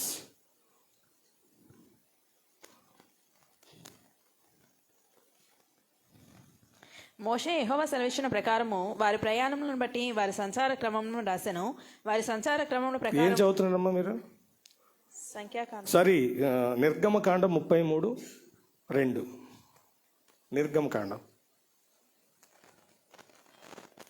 నేను నీకు ముందుగా దూతను పంపి కనానీయులను, అమోరీలను, హిత్తీలను, పెరిజీలను, హివీలను, ఎబూసీలను వెళ్ళగొట్టేదను. చాలమ్మా. ఎవరిని పంపిస్తాడు ముందుగా? ఆ దూత ఎలా ఉంటుంది తెలుసా మీకు? ఆ పిక్చర్ ఎక్కడ కనిపిస్తుంది అంటే యెహోషువ గ్రంథం 5:13 కనిపిస్తుంది. ఈ 5:13 ఆ ఏంజెల్ మనం చూడగలం. ఒకసారి ఆ మాట కూడా చదవండి. యెహోషువ యెరికో ప్రాంతంలో ఉన్నప్పుడు అతడు కన్నులెత్తి చూడగా దూసిన కత్తి చేత పట్టుకుని ఉన్న ఒకడు అతని ఎదుట నిలిచిండెను. యెహోషువ అతని ఎద్దుకు వెళ్ళి, నీవు మా పక్షముగా ఉన్నవాడవా, మా విరోధుల పక్షముగా ఉన్నవాడవా అని అడుగగా అతడు, కాదు, యెహోవా సేనాధిపతిగా నేను వచ్చి ఉన్నానెను. సైలెంట్ అయిపోయాడు దెబ్బ. మా పార్టీ ఆ పార్టీ అని అడిగాడు. నేను ఏమండి యెహోవా సేనాధిపతిని అన్నాడు. యుద్ధం చేసేది ఎవరు? దేవుడే. పైగా యుద్ధం కూడా ఎలా ఉండేదంటే, మామూలుగా వారు జరిగేటప్పుడు అటుపక్కన 100 మంది చనిపోయిన, ఇటు పక్క మంది 50 మందో 10 మందో చనిపోయేవాడు. ఇక్కడ ఒక్కడు చనిపోయేవాడు కాదు. అది ఎంత అద్భుతం అది. కాబట్టి ఇక్కడ ఈ సంఖ్యాకాండం అన్నది, మీరు నిర్గమకాండం, లేవీకాండం ఇస్ డిఫరెంట్. నిర్గమకాండం అన్నది మనం చూస్తే దేవునితో వారు ప్రయాణం చేసిన 2 years యొక్క జర్నీ. అదే దేవునితో నడవటం కనిపిస్తుంది. కానీ నిర్గమకాండం, లేవీకాండంలో ఎక్కడ ఇశ్రాయేలీలు చనిపోయిన విషయాలు కనపడవు మీకు.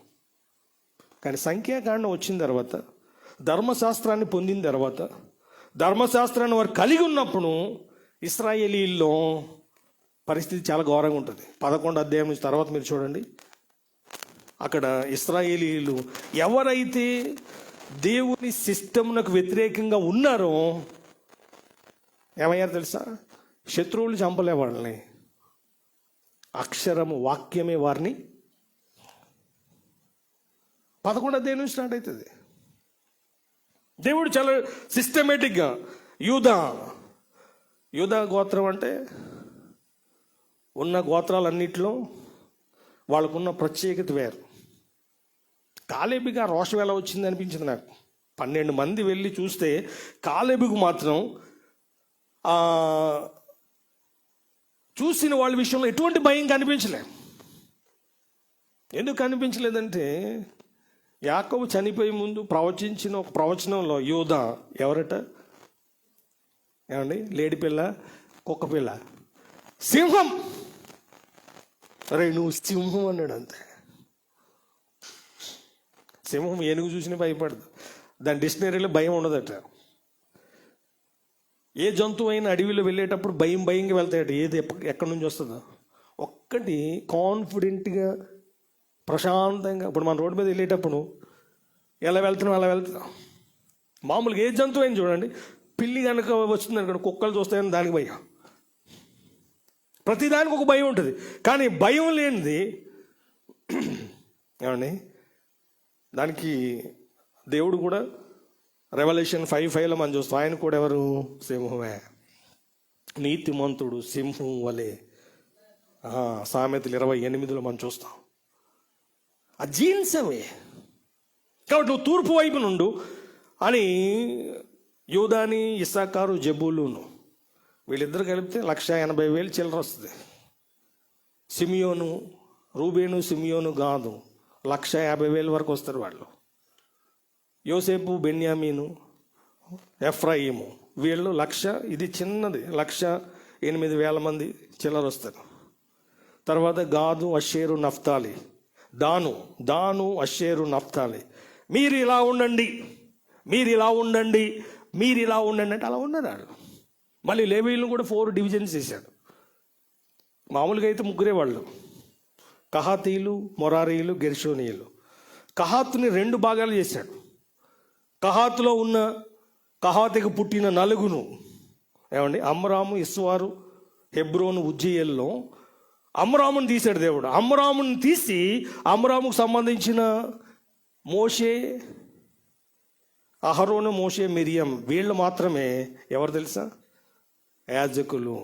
మిగతా వాళ్ళందరూ కూడా లేవీయులు. లేవీయులు పని ఏంటంటే యాజకులకు సేవ చేయాలి. అది మీకు క్లియర్గా 18th చాప్టర్ సంఖ్యాకాండంలో మీకు ఆ క్లారిటీ కనిపిస్తుంది. మేము కూడా అదే గోత్రానికి సంబంధించినాం కాబట్టి మేము అలా ఉంటామంటే కుదరదు అక్కడ. అందుకని మీకు సంఖ్యాకాండం 17లో నేను ఎవరిని ఏర్పాటు చేసుకున్నానో వారిని మీరు చూడాలంటే ఇలా చేయండి అని చెప్పి ప్రతి గోత్రం నుంచి కర్రలు తెప్పిస్తాడు దేవుడు. అది పరిశుద్ధ స్థలంలో పెట్టినప్పుడు ఏమవుతుందండి, మార్నింగ్కి అహరోను కర్ర ఏమైంది, చిగిరించడం, పుష్పించడం, బాదం పళ్ళు కూడా కాసిస్తున్నట్టు. 1 డేలోనే ఎండిపోయిన ఏమండి మామూలు కట్టేది. నేను అంటే దాన్ని బట్టి అహరోను సంబంధించిన అహరోనికి 4 ఏమండి, నాదాబు, అబీహు, ఈతామారు, ఎలియాజరు, వీళ్ళు 4. ఇందులో 2 చనిపోయాను. మనకు అది లేవీకాండం 10వ అధ్యాయంలో కనిపిస్తుంది. ఏమండి, అన్యాగ్ని తీసుకొచ్చి చనిపోవడం జరుగుతుంది. అందులో ఈతామారు, ఎలియాజరు మిగులుతారు. ఎలియాజరు కొడుకే ఫినిహాస్. ఈ రీతిగా లేవీయుల్ని 4 భాగాలు చేశాడు. అందులో అహరోను సంబంధించిన వీళ్ళందరూ కూడా యోధాతో ఉండాలి తూర్పు వైపున. మిగతా ఏమండి ఈ ఇస్వారు, ఉజ్జీయేలు, హెబ్రోను వీళ్ళు కూడా వీళ్ళొక వైపు. ఏ సిస్టమ్ అయితే దేవుడు పెట్టాడో ఆ సిస్టానికి ఎవరైతే లోబడ్డారో వారే ఏం పొందారు, ఆ ప్రామిస్ ల్యాండ్ పొందారు. హల్లెలూయా. ఆ డివైన్ డిసిప్లిన్ అది. అంతవరకు కూడా మందసం లేదు. ఎవరైనా ముందు వెళ్ళొచ్చు, యూదా గోత్రం ముందు వెళ్ళొచ్చు, లేకపోతే ఇస్సాకారు ముందు వెళ్ళొచ్చు, దాను ముందు వెళ్ళొచ్చు, లేకపోతే ఎవడు బలంగా ఉంటే గాదు ముందు వెళ్ళొచ్చు. కానీ ఈ సీనాయి పర్వతం దగ్గరికి వచ్చిన తర్వాత ఎవడంటే వాడు వెళ్ళటానికి లేదు. ఫస్ట్ వెళ్ళవలసింది ఏం తెలుసా, మందసం. ముందేముండాలి, మందసం.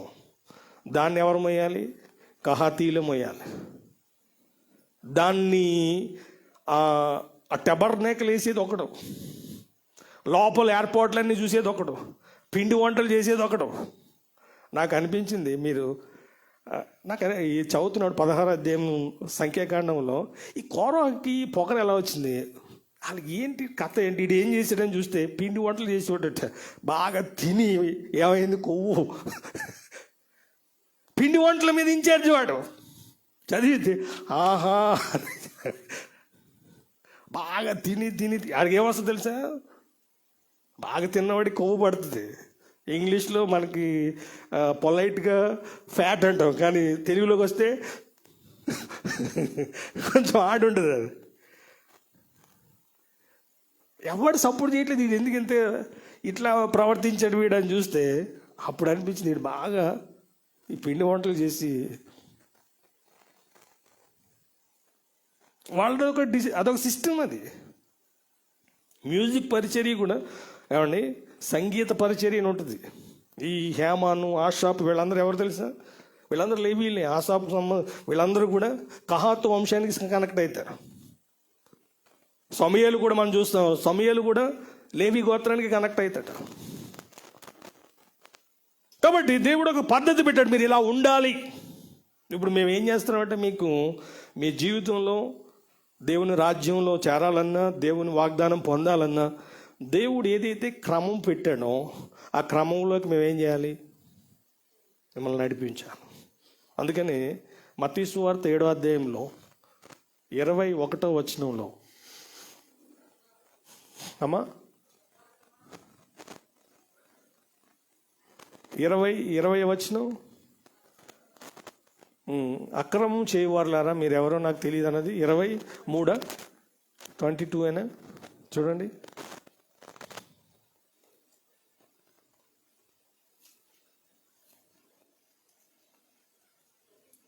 ఆ 23 చదవండి. అప్పుడు నేను మిమ్మును ఎన్నడూను ఎరగను, అక్రమము చేయవారులారా నా ఎద్దు నుండి పొండని వారితో చెప్పుదును. అందరు తీయండి మీ బైబిల్స్, ప్రతి ఒక్కరు కూడా.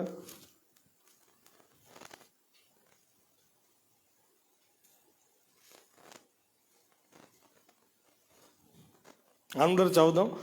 అక్రమము చేయువారులారా అంటే ఒక డివైన్ ఆర్డర్ లేని వాళ్ళారా. అన్ని చేశారు వాళ్ళు, అద్భుతాలు చేశారు, అక్కడ చెప్పినాయి అని మీరేం చేయలేదు అనలేదు ఆయన.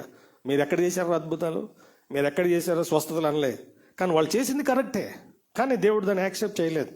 ఎందుకు చేయలేదంటే వీళ్ళు ఎలా లేరంటే దేవుడు ఇచ్చిన క్రమంలో లేరు. మీరు రోమపత్రిక 6వ అధ్యాయము 17వ వచనాన్ని కూడా ఒకసారి చదువుదాం. 6:17.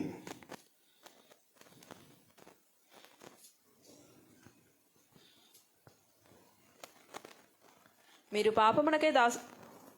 పాపమునకు దాసులై ఇంటిరి గాని ఏ ఉపదేశ క్రమమునకు మీరు అప్పగింపబడితిరో దానికి హృదయపూర్వకంగా లోబడిన వారై పాపము నుండి విమోచింపబడి నీతికి దాసులైతిరి. చాలు. ఇక్కడ ఆ మాట ఏంటంటే ఉపదేశ క్రమము. ఏ ఉపదేశ క్రమమునకు మీరు అప్పగింపబడితిరో అంటే అర్థం ఏంటి? దానికి హృదయపూర్వకంగా లోబడిన వారై. ఉపదేశం ఉంది, దానికి ఒక పద్ధతి ఉంది. దానికి వాళ్ళు ఏం చేశారట? అప్పగించుకున్నారట. అంటే మేము అలా ఉంటాం. అందుకని మీరు చాలాసార్లు కూడా 20వ అధ్యాయం 32వ వచనంలో ఒక మాట ఉంటుంది అపోస్తుల కార్యాల్లో, ఇప్పుడు దేవునికి ఆయన కృపావాక్యానికి మిమ్మల్ని అప్పగిస్తున్నాను. 2 కొరింథియన్స్ చాప్టర్ 8:5లో ఒక మాట ఉంటుంది. ఏమని ఉంటుంది అక్కడ? ఇప్పుడు మొదట మీరు దేవునికి, తర్వాత మాకును మీరు అప్పగించుకోండి. సేవకులు చెప్తే అప్పగించుకున్నట్లుగా లేదు అక్కడ. వాళ్ళు ఏమన్నారంటే దేవుడు మమ్మల్ని ఎలా నడిపించమని మిమ్మల్ని ప్రేరేపిస్తాడో అలా మేము నడవడానికి సిద్ధంగా ఉన్నాం. ఏం సంఘం అండి! ఈరోజు మనకి పరిస్థితి ఎలా కనిపిస్తుందంటే 6:12లో ఒక మాట ఉంటుంది జెనసిస్లో. చూడకుండా ఎవరైనా చెప్పగలరా? దేవునికి అక్కడే బీపీ పెరిగింది. ఏమని ఉంటుంది? 6:12 జెనసిస్ 6:12. దేవుడు భూలోకమును చూసినప్పుడు అది చెడిపోయి ఉండెను, భూమి మీద సమస్త శరీరులు తమ మార్గమును చెరిపివేసుకుని ఉండిరి. భూమి మీద సమస్త శరీరులు తమ మార్గములను, అంటే మార్గంలో ఇటైనా పోవచ్చును. ఇప్పుడు వే ఉంటే ఏం చేయాలి? ఆ వేలోనే వెళ్ళాలి. అమ్మా, మార్గాలు చెరిపేసుకున్నారట. ఎవరి దారి వాడది. హల్లెలూయా. కానీ మనకి 16:4లో ఒక మాట ఉంది యోహాను సువార్తలో, నేనే మార్గమును సత్యమును నా ద్వారా తప్ప ఎవడును తండ్రి వద్దకు చేరాడు. కాబట్టి ఒక డివైన్ సిస్టమ్ ఉంది. కాబట్టి ఆ రోజు సీనాయి కొండ దగ్గరకు వచ్చిన తర్వాత దేవుడు చెప్పాడు, బాబు మీరు యోధా ఇలా ఉండు, రూబేన్ నువ్వు ఇలా ఉండు, ఇదిగో మీరు ఇలా ఫాలో అవ్వాలి. ఒక సిస్టమ్ పెట్టాడు. ఇదిగో ముందు మందసం ఉంటుంది, దాన్ని ఫాలో అవ్వండి. పైన మేఘస్తంభం కూడా స్పెషల్ ఏంటంటే, మరలా మీకు సంఖ్యాకాండం 9లో జర్నీ స్టార్ట్ అయిన తర్వాత ఇది జర్నీ కూడా ఎలా ఉంటుందంటే, నిర్గమకాండం ఎండింగ్లో టెబర్నేకల్ కంప్లీట్ అయిపోయింది. ప్రత్యక్షపు గుడారం నిర్మించబడిన తర్వాత ఆ మేఘం వచ్చి ఆ ప్రత్యక్ష గుడారం మీద నిలిచేదట. నిలిచిన తర్వాత సడన్గా అది ఏ టైమో తెలియదు, మధ్యాహ్నమా ఉదయమా రాత్రి, అది సో డేటా తెలియదు. సడన్గా మేఘం ఆ మందిరం నుంచి పైకి లేచేదట. అంతే కోళ్ళు, కుక్కలు, మేకలు, పిల్లలు, జల్లలు, తట్ట బుట్ట అన్నీ ఏం చేయాలి, వాళ్ళు చదువుకుని 9వ అధ్యాయం చాలా క్లియర్గా ఉంటుంది.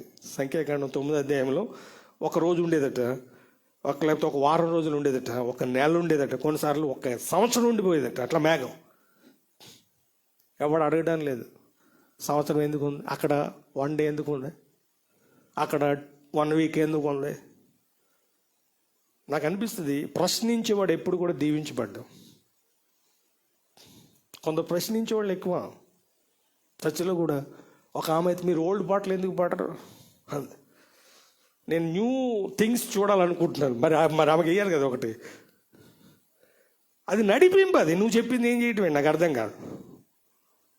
అది చెయ్యమని దేవుడు చెప్తే చేస్తావు.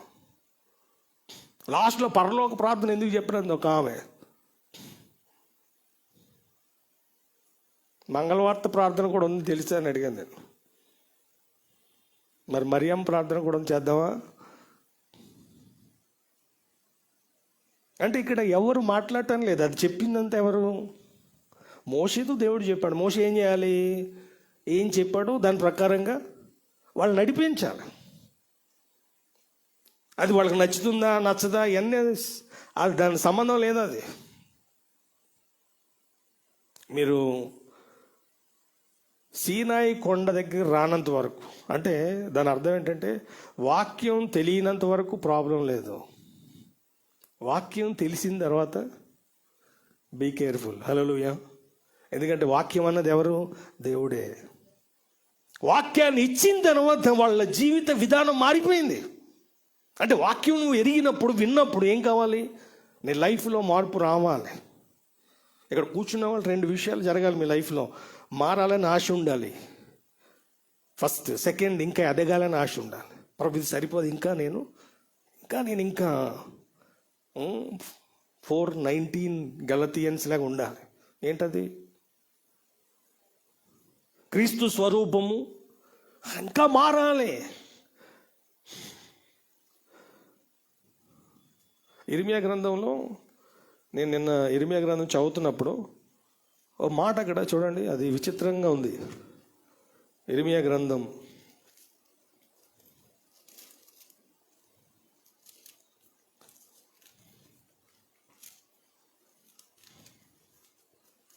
తీసారా?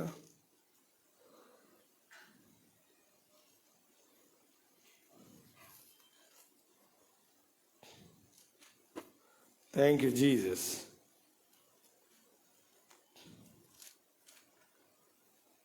(9:6-9:5) సత్యము పలుకక ప్రతివాను తన పొరుగువారిని వంచించును, అబద్ధములాట తమ నాలుకలకు అభ్యాసం చేసి ఉన్నారు. ఎదుటివాని తప్పులు పట్టవలనని ప్రయాసపడుదురు. ఇదేం ప్రయాసం నాకు అర్థం కాదు. దేని కొరకట? ఎదుటివారి తప్పులు పట్టుకోవడానికి. అందుకని యేసుప్రభు వారు ముందే చెప్పాడు, బాబు ఈ పని మాత్రం చేయకండిరా. మత్తయి సువార్త 7వ అధ్యాయంలో నీ కంట్లో ఏముంది? దోల ఉంది. మళ్ళీ ఎదుటివారి కంట్లో నలిసింది. ఫస్ట్ నువ్వు చక్కగా ఉండు. చేసిన పని ఏంటంటే, వాక్యం పొందిన తర్వాత దానికి వారు లోబడాలి. ఆ వాక్యం వారు ముందుండి నడిపించాలి. అందుకని ఎర్ర సముద్రం దగ్గర ఏమో కర్రతో కొడితే, యోర్దాన్ దగ్గర కర్రను కొట్టలేదు దేవుడు, కర్రను వాడలేదు. యాజకులు ఆ మందసాన్ని మోసుకుని అరికాలు అలా పెట్టగానే ఏమైపోయిందట? ప్రవాహంగా ప్రవహిస్తున్న నది ఆగిపోయిందట అది. కాబట్టి మందసం ముందు ఉండాలి. మందసంలో ఏముందంటే ధర్మశాస్త్రం ఉంది, దేవుని వాక్యం ఉంది. అంటే ఒక వ్యక్తి జీవితంలో అద్భుతాలు చూడాలంటే వాక్యము మన ముందు ఉండాలి, వాక్యం మనలో ఉండాలి. ఆ వాక్యం యొక్క శిష్టానికి మనం ఏం చేయాలి? లోబడాలి. ఎవరితోనైనా మాట్లాడేటప్పుడు కొన్ని దాని ఏమంటారంటే కౌన్సిలింగ్ ఇచ్చేటప్పుడు ఫ్యామిలీస్ అయినా సరే నేను ఒకటే అడుగుతాను, నువ్వు వాక్యానికి భయపడితేనే మాట్లాడుతాను, నా టైం వేస్ట్. నువ్వు వాక్యానికి భయపడే వ్యక్తి అయితే ఇప్పుడు నా మాట నీకు నచ్చకపోవచ్చు, నీ మాట నీ భార్యకి నచ్చకపోవచ్చు, నీ భార్య మాట నీకు నచ్చకపోవచ్చు. ప్రతి ఒక్కరు కొన్ని ఈగోస్ ఉంటాయి. కానీ నువ్వైనా నేనైనా నీ భార్య అయినా ఎవడైనా ఎవరికి భయపడాలి? వాక్యము అది అలా ఉండాలన్నప్పుడు నోరు మూసుకుని ఉండాలి అంతే. ఇంక దానికి సెకండ్ ఒపీనియన్ లేదు. అల్టిమేట్ గాడ్స్ వర్డ్ అంతే. ఆయన మాటే ఫైనల్ అది. అందుకని ఎందుకు అద్భుతం చూశాడు పేతురు గారు అంటే, వాళ్ళేస్తాను అనలే, నీ మాట. ఆ మాటలు అలా అనగానే అక్కడ సీన్ మారిపోయింది. అక్కడ ఎందుకు 7వ అధ్యాయంలో శతాధిపతిని చూసి యేసుప్రభు వారు లోక సువార్తలో విశ్వాసం, ఇంత విశ్వాసం ఎక్కడ చూడలే. ఎందుకన్నాడు తెలుసా? ఒక్క మాట. ఏమడిగాడండి? ఒక్క మాట చెప్పు నాయన, బాగైతాడని చెప్పు చాలు, ఇంకేమొద్దు నాకు. నూనె రాస్తావా? కొబ్బరి నూనె రాస్తావా? ఒలివ్ ఆయిల్ రాస్తావా? ఎలీషా దగ్గరికి వెళ్ళిన నయమాన్ ఏమన్నాడు తెలుసా? నా దగ్గరికి వచ్చి నా ముందు నుంచి నా నెత్తి మీద చెయ్యేసి రుద్దుతాడు అనుకుంటాడు. అలా చేయలేదు. మా ఊర్లో నది లేదా, ఆ ఊర్లో నది లేదా, అది లేదా, కృష్ణాలోనే మునగాల, ఇప్పుడు మనకు తెలిసినట్టుగా గోదావరిలోనే మునగాల, పర్పం వర్పం ఏదో ఉందని చెప్పాడు. అందులో ఒక ఆయన చెప్పాడు, నాయన ఏదైనా గొప్ప కార్యం చెయ్యమని ఆ ప్రవక్త చెప్తే నువ్వు చెయ్యవా? ఏం చెప్పాడు? వెళ్ళి మునగరా అని చెప్పాడు. నీకు అంత పొగరెందుకు? మన భాషలో చెప్పాలంటే నీకు అంత పొగరు ఎందుకంట. నిజంగా అంత నయమాన్లో ఉన్న గొప్పతనం ఏంటంటే, సర్వెంట్ గారు చెప్పినా, సర్వెంట్ చెప్పినా, సేవకుడు చెప్పినా ఏమండి చేశాడు. నువ్వు నాకేంట్రా చెప్పేదే? నువ్వు చెప్పడానికి నువ్వు అరుగుడువా అంటానికి ఉంది అక్కడ. వెంటనే వెళ్ళాడు, మునిగాడు. ఏంటి ఎలీషా చెప్పాడు, నువ్వు వెళ్ళి మునుగు. ఆ టైంలో కూడా ఇశ్రాయేల్ చాలామంది కుష్ఠరోగులు ఉన్నారంట. ఎందుకు బాగుపడలేదంటే వాళ్ళకి ఏమండి వినే మైండ్ లేదు. ఇక్కడ కూర్చున్న మీ అందరిలో కూడా దేవుడు ఈ ఆలోచన పెట్టునుగాక. ఏంటది? ఆమెననేసా. ఆయన చెప్పింది ఇష్టపడి, అందుకని దీర్ఘాయువును సుఖజీవముతో గడుచు సంవత్సరములను శాంతిని నీకు కలుగు చేయును అంటాడు ఆయన. పైన ఏమన్నా తెలుసా? పైన ఉన్నది ఎవరు చెప్పగలరు? కింద చెప్పాను నేను. నీకేంటంటే దీర్ఘాయువు, త్వరగా సావు, ఎక్కువ కాలం నీ ఆయుష్ ఎంత అవుతుంది అంతకాలం బ్రతుకుతావు. పైగా బ్రతికినంతకాలం ఎలా ఉంటావు? సుఖ జీవముతో గడుచు సంవత్సరములు, అంటే సుఖంగా బ్రతుకుతాం. ఏమండి ఎంతమందికి ఆ మాట చదువుతుంటే నాకు థ్రిల్ అనిపించింది. సుఖ జీవంతో గడుచు సంవత్సరములను శాంతిని నీకు కలుగు చేయను అని చెప్పి పైన కండిషన్ ఉంటుంది. నా కుమారుడా, నా ఉపదేశమును మరువకము. నువ్వు మతిమరిపడు అని తెలిసి నాకు. నా ఆజ్ఞలను హృదయపూర్వకంగా, అంటే ఇష్టపడి. ఇంగ్లీష్లో చాలా బాగుంది. దాన్ని అంటే ఆ ఫేస్లో ఏముంటుంది? ఆవంతం తాగించినప్పుడు పిల్లల ఫేస్ ఎలా ఉంటుంది? చిన్న పిల్లలకి మెడిసిన్ వేసేటప్పుడు చూడండి, ఆ దగ్గు మందు వేసేటప్పుడు చూడండి, మా మ్యా అంటాడు. మేమైతే ఆ పళ్ళు ఆ లోపల అది పెట్టి, ఆ స్పూన్ పెట్టి నోరు పెగలు తీసి, నేను అది పెట్టేటప్పుడు ఏమనిపిస్తుంది? పలుగు పెట్టినట్టు ఫీల్ అయ్యేవాడు నేను. అంటాడు మళ్ళీ మూతి మీద అక్కడ వేసి ఒక స్పూన్ వేస్ట్ అయిపోయేది. ఆడికి ఆ కొట్టిన తర్వాత ఏమైంది తెలుసా, మరలా ఈ దెబ్బ మనకు పడకూడదంటే ఏం చేయలేడు, అమ్మింగా ముందు ఊస్తున్నాడు. మనం ఏం చేయాలి తెలుసా, మళ్ళీ పోయిండు మళ్ళీ వస్తాడు, కానీ ఒక్క తగిలించండి మళ్ళీ ఊస్తాడు కానీ. అంటే అది ఏం చేస్తుంది తెలుసా, ఆ ట్రీట్మెంట్. హల్లెలూయా. ఇది మీకు గుర్తు చేస్తాను. సాధారణంగా కొంతమంది పిల్లల్ని తల్లిదండ్రులు తిట్టరు, గద్దించరు తప్పు చేసినా కూడా. కానీ వాళ్ళు ఎంత ప్రమాదం తెలుసా, రేపు వాళ్ళు లైఫ్ని స్టార్ట్ చేసేటప్పుడు వాళ్ళు చుట్టూ ఉన్న పరిస్థితులు కనుక ఇంట్లో ఉన్నట్టు ఉంటుందా, అక్కడ తిట్టకుండా ఉంటారా, అక్కడ అన్ని అనుకూలంగా ఉంటాయా. ఇక్కడ ట్రైనింగ్ అయ్యారనుకోండి, ఇక్కడ మునిగితే ఇంట్లో నిండా మునిగినోటికి ఏముంటుందో. అందుకని చాలామంది మ్యారేజ్ అయిన తర్వాత చాలామంది పిల్లలు నా ఇంట్లో అసలు ఇలా అల్లారు ముద్దుగా పెరుగు గారాభంగా పెరిగాను. డేంజర్ అది. వాళ్ళు ఎక్కడైనా సెట్ అవ్వాలంటే ముందు ఏం చేయాలి మనం, ఇంట్లో వాళ్ళకి నిజంగా కష్టమవుతుంది. వాళ్ళకి మనం గద్దించడం అంటే పాస్టర్ చెప్పాడని చెప్పి ప్రతిదానికి మళ్ళీ అది మంచిది కాదు. అది దానికి అదొక క్రమం. అది దానికి వివేకం ఉండాలి, ఎప్పుడు గద్దించాలి. రేపు వాళ్ళ ఫ్యామిలీ లైఫ్లో నీలాగా వాళ్ళ ఆయన, నీలాగా వాళ్ళ అత్త చూస్తుందా. హల్లెలూయా. కాబట్టి ఏదైనా నేర్పించడం పిల్లలు కూడా ఏం చేయాలంటే, ఈరోజు అలా ఆలోచించే వాళ్ళు కూడా తక్కువ. నాలో మిస్టేక్ ఉంది కాబట్టి గద్దించింది, దీన్ని సరి చేసుకుని ఇక నుంచి మంచిగా ఉండాలని అనుకోదు. ఇది ముసలిది అయిన తర్వాత దీని సంగతి చూస్తాను అనుకుంటుంది. నాకు తెలుసు కొంతమంది పిల్లలు చెప్పారు. నేను అడిగాను, ఏమనుకుంటున్నావా చెప్పు నువ్వు నాకు. దాని ముక్కుని ఆలకిస్తా చెత్త వస్తుంది. సాధారణంగా ఇక్కడ అమ్మమ్మలు ఉంటారు కదా, మీరు చాలా జాగ్రత్తగానండి.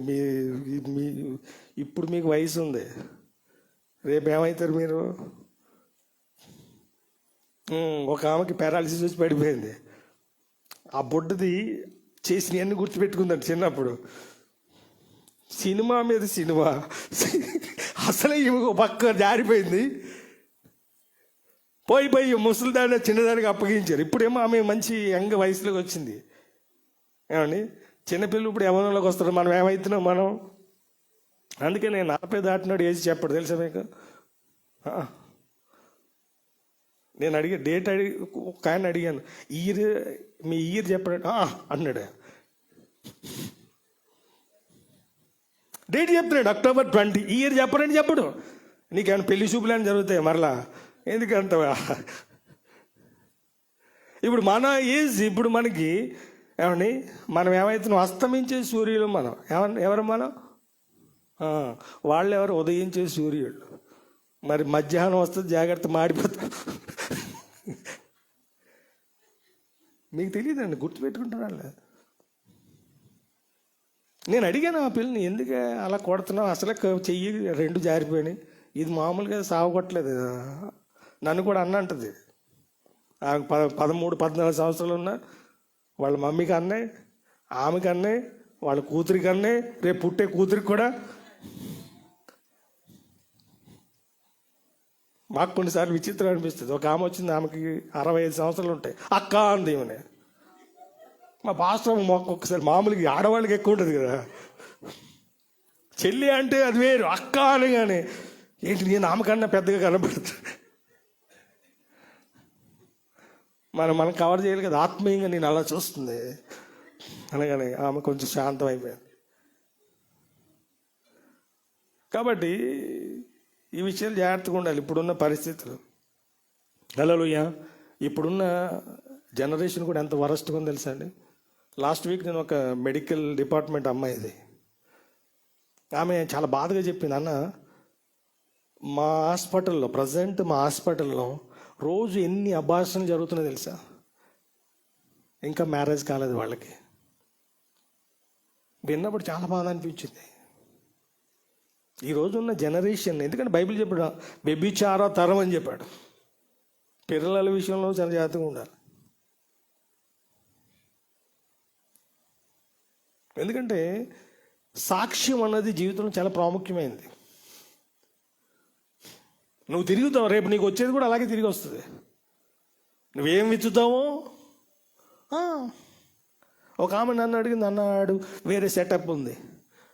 నువ్వు చిన్నప్పుడు నువ్వు కాలేజీలో ఉన్నప్పుడు ఎలా ఉన్నావు ఒకసారి గుర్తు చేసుకో, నాకు తెలుసు ఆమె గురించి. మరి నువ్వు చక్కగా ఉన్నావా? నువ్వేం విత్తుతావో రేపు నువ్వు వచ్చేది కూడా అలాగే ఉంటుంది. అది దృష్టిలో పెట్టుకున్నప్పుడు ఎలా ఉంటావు నువ్వు? సెకండ్ హ్యాండ్ కావాలా?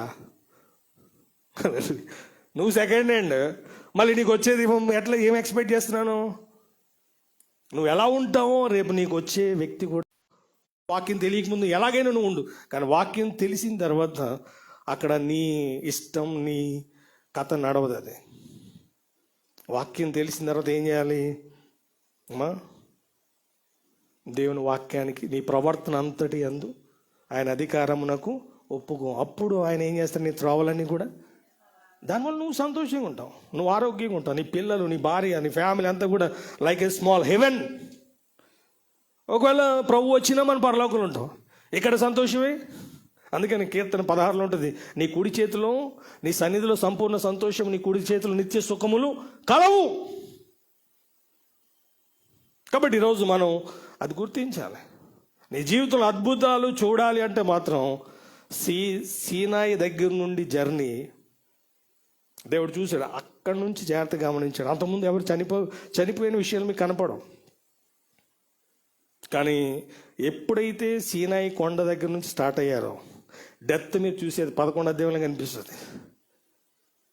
12వ అధ్యాయంలో కూడా కర్స్ మిరియాముకి, 13వ అధ్యాయంలో 12 మందిని పంపిస్తాడు, 14వ అధ్యాయంలో మళ్ళీ డెత్, చాలామంది చచ్చిపోతారు. చూసి వచ్చిన వాళ్ళందరినీ చంపేస్తాడు దేవుడు.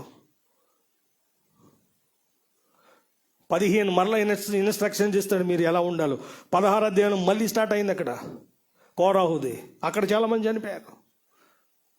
అలా వెళ్తుంటే ఐగుప్తులోంచి వచ్చిన 20 సంవత్సరాల పైన ఉన్న మొగ్గడు ఒక్కడు మిగలేదట. కారణం ఏంటంటే వాళ్ళకి ఏం నచ్చలేదంటే 24 దేశాలని జయించారు. ఎన్ని దేశాలని? Only 1 chapter, 24 almost. ఎందుకంటే 31 కంట్రీస్ అని రాయబడింది అక్కడ. ఎన్ని కంట్రీస్ అండి? ఏమండి? 31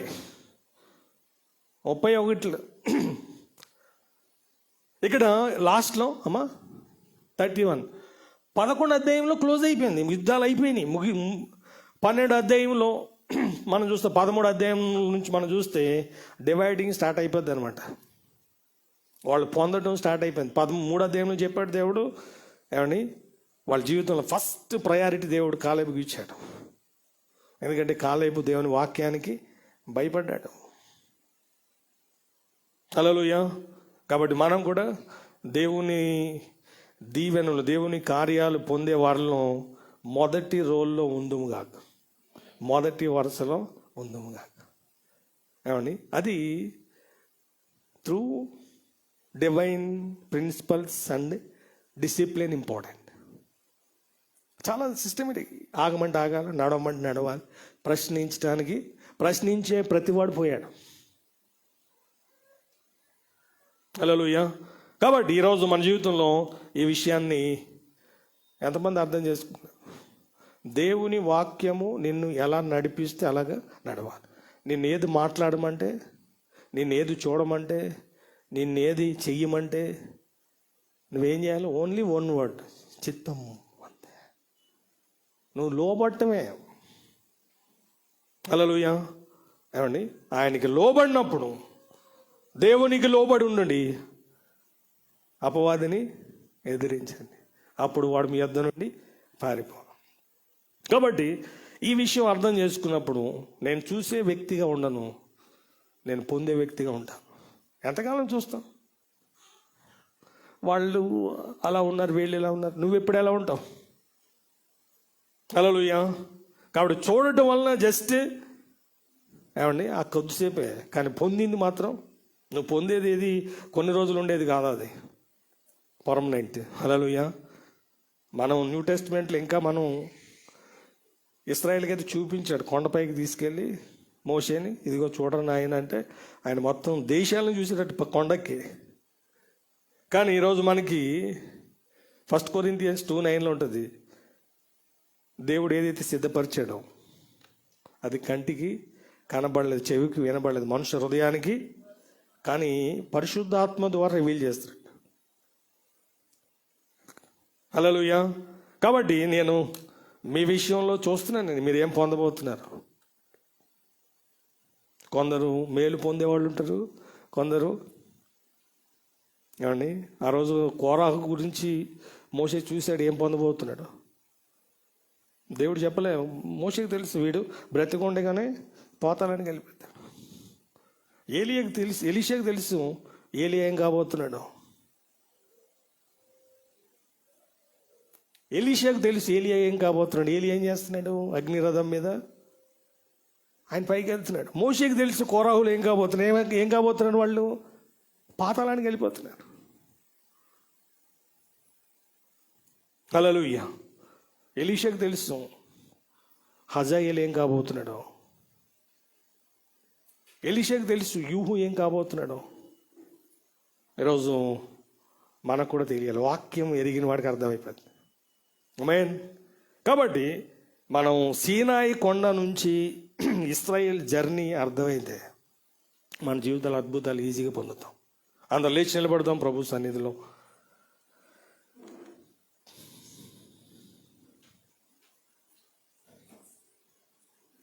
సీనాయి కొండ వరకు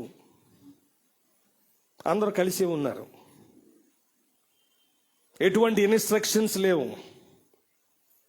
ఆ మేఘస్తంభం నడిపిస్తే నడవాలి. కానీ సీనాయి కొండ దగ్గరకు వచ్చిన తర్వాత రూబేన్ ఎక్కడుండాలో, సిమియోన్ ఎక్కడుండాలో, ఎవరు ఎక్కడుండాలో, లేవీలు ఎక్కడుండాలో, లేవీలు ఏం చేయాలో, ప్రతి ఒక్కరు కూడా ఆ నిబంధన మందసం, ఆ రోజు దేవుడిచ్చిన నిబంధన ఏదైతే ఉందో దానికి అనుగుణంగా ఎవరైతే జీవించారో వారు మాత్రమే బ్రతికారో,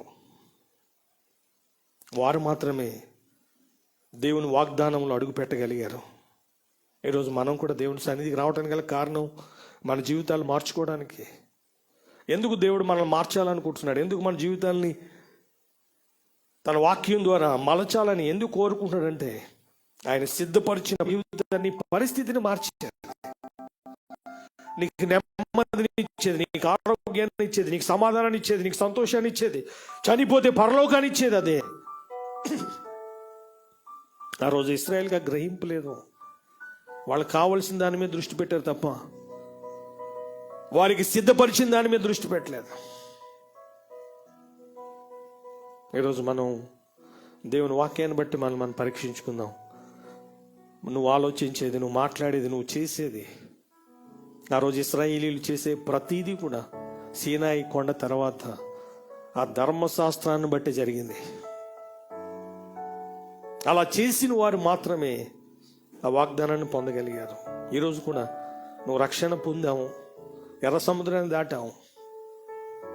ఆ రోజు దేవుడు వాక్యాన్ని ఇచ్చిన విధంగా ఈరోజు మనకు కూడా పరిశుద్ధాత్మను వాక్యాన్ని ఇచ్చాడు. ఇక నుంచి ఆయన అడుగుజాడల్లో, ఆయన అధికారం క్రింద, ఆయన మార్గంలో, ఆయన శక్తితో, ఆయన కృపతో, ఆయన ప్రేరేపణతో మనం ముందుకు వెళ్ళవలసిన వారమే ఉన్నాం. అప్పుడే సమాధానం, అప్పుడే ఆరోగ్యం, అప్పుడే నెమ్మది. అప్పుడు నీ జీవితంలో నువ్వు ఊహించని రీతిలో అన్ఎక్స్పెక్టెడ్ థింగ్స్, నువ్వు తలంచనివి, ఇలా అవుతుందని అనుకోలేదు. ఎంత గొప్పగా ఆ రోజు దావీదు గారు కూర్చుని దేవుని సన్నిధిలో ఎంత ఉన్నతంగా దీవిస్తామని అనుకోలేదు. ప్రభువా, ఈ స్థితిలో నేను ఉంటానని నేను అనుకోలేదు తండ్రి. నేను ఎంతటి వాడిని, ఇంత హెచ్చులోకి తేవడానికి నేను ఎంతటి వాడిని. ఆయన కన్నీటితో దేవుని స్తుతించాడు. మనకు కూడా అటువంటి దినం ఒకటి ఉండాలి. ఎందుకంటే ఆయన తెలుసు దేవుడు నడిపిస్తే ఏం జరుగుతుందో, దేవునికి లోబడితే ఏం జరుగుతుందో, దేవునికి అప్పగించుకుంటే ఏం జరుగుతుందో. ఈరోజు ఎంతమంది దాన్ని గుర్తించారు?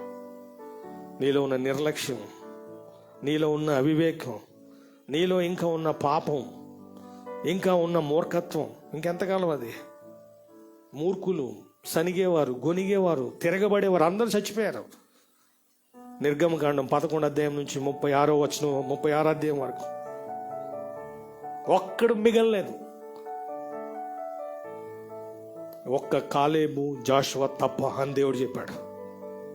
ప్రభువులోకి వచ్చిన తర్వాత నీ పొగరు కానీ నీకున్న ఏది కూడా నీ లోపల శరీర సంబంధమైనది ఏది ఉండటానికి వీలేదు. అది వాక్యం నిన్ను గద్దిస్తున్నప్పుడు, వాక్యం నిన్ను ప్రేరేపిస్తున్నప్పుడు ప్రభు సన్నిధిలో తగ్గించుకుని, ప్రభు నాలో ఈ లోపం ఉంది, నాలో ఈ బలహీనత ఉంది, నాలో ఈ అలవాటు ఉంది, ప్రభు దీని నుంచి నన్ను విడిపించు, నేను బలహీనుణ్ణి, నువ్వు నన్ను బలపరచు అని కన్నీటితో ప్రభువుని అడుగు. నీ కుటుంబం ఎంత గొప్పగా దేవుడు దీవిస్తాడు. నీ పిల్లలు, నీ ఫ్యామిలీ, నీ బంధువులు నిన్ను బట్టి దేవుణ్ణి మహిమపరిచే విధంగా నేను దేవుడు చేస్తాడు. అపవాదైతే మనల్ని, మన కుటుంబాలని స్పాయిల్ చేయాలని వాడు చేయని ప్రయత్నం లేదు. అపవాది తంత్రములు మనం ఎరగని వారం కాదు. పరీక్షించుకుందాం, ఒక తీర్మానం తీసుకుందాం ప్రభు సన్నిధిలో. దేవుని వాక్యం ద్వారా నువ్వు ప్రేరేపించబడితే, దేవుని వాక్యానికి లోబడాలని, దేవుని వాక్యాన్ని బట్టి జీవించాలని నిర్ణయించుకున్నట్లయితే దేవుని సన్నిధిలో ప్రార్థన చేయి. ఇంకా ఎన్నో సరి చేసుకోవాల్సినవి మనలో ఉన్నాయి. ఎందుకు ఈ విషయాలు దేవుడు మాట్లాడుతున్నాడంటే నీ కొరకు సిద్ధపరిచినవి మామూలుగా కాదు. దాన్ని దేవుడు ఎవరినైతే సిద్ధపరుస్తున్నాడో వారికి ఇస్తాడు. పరిశుద్ధుడు అయిన తండ్రి, ఈ మహోన్నతుడా మీకు వందనాలు, స్తోత్రాలు. ఆయన ఈ మధ్యాహ్న సమయంలో కొన్ని విషయాలు మాతో మాట్లాడారు. సీనాయి కొండ వరకు వారు నడిచిన ప్రయాణం వేరు, సీనాయి కొండ నుంచి వారిని మీరు నడిపించిన విధానం వేరు. మీరు ఏదైతే వాక్యాన్ని ఇచ్చారో దాన్ని బట్టే వారు జీవించాలన్నది మీరు నిర్ణయించారు. అలా జీవించిన వారిని ప్రభువా, వారి జీవితంలో అద్భుతాలు మీరు చేశారు. ఈరోజు కూడా ఎవరైతే మీ వాక్యాన్ని బట్టి జీవించాలని నిర్ణయించుకున్నారో వారి జీవితాల్లోని అద్భుతాలు వారు మాత్రమే చూడగలరు. తండ్రి, మా జీవితంలో జస్ట్ ఏదో చూసేవారిగా కాక పొందేవారిగా తండ్రి, దాన్ని బట్టి అనేకులు నాయన తండ్రి మిమ్మల్ని మహిమపరచడానికి మమ్మల్ని, మా కుటుంబాలను, పరిచర్యను ఆ రీతిగా మీరు దీవించమని మహిమ ఘనత ప్రభావాలు మీకు చెల్లిస్తూ ప్రభువైన యేసుక్రీస్తు వారి ఘనమైన నామంలో ప్రార్థిస్తున్నాం తండ్రి.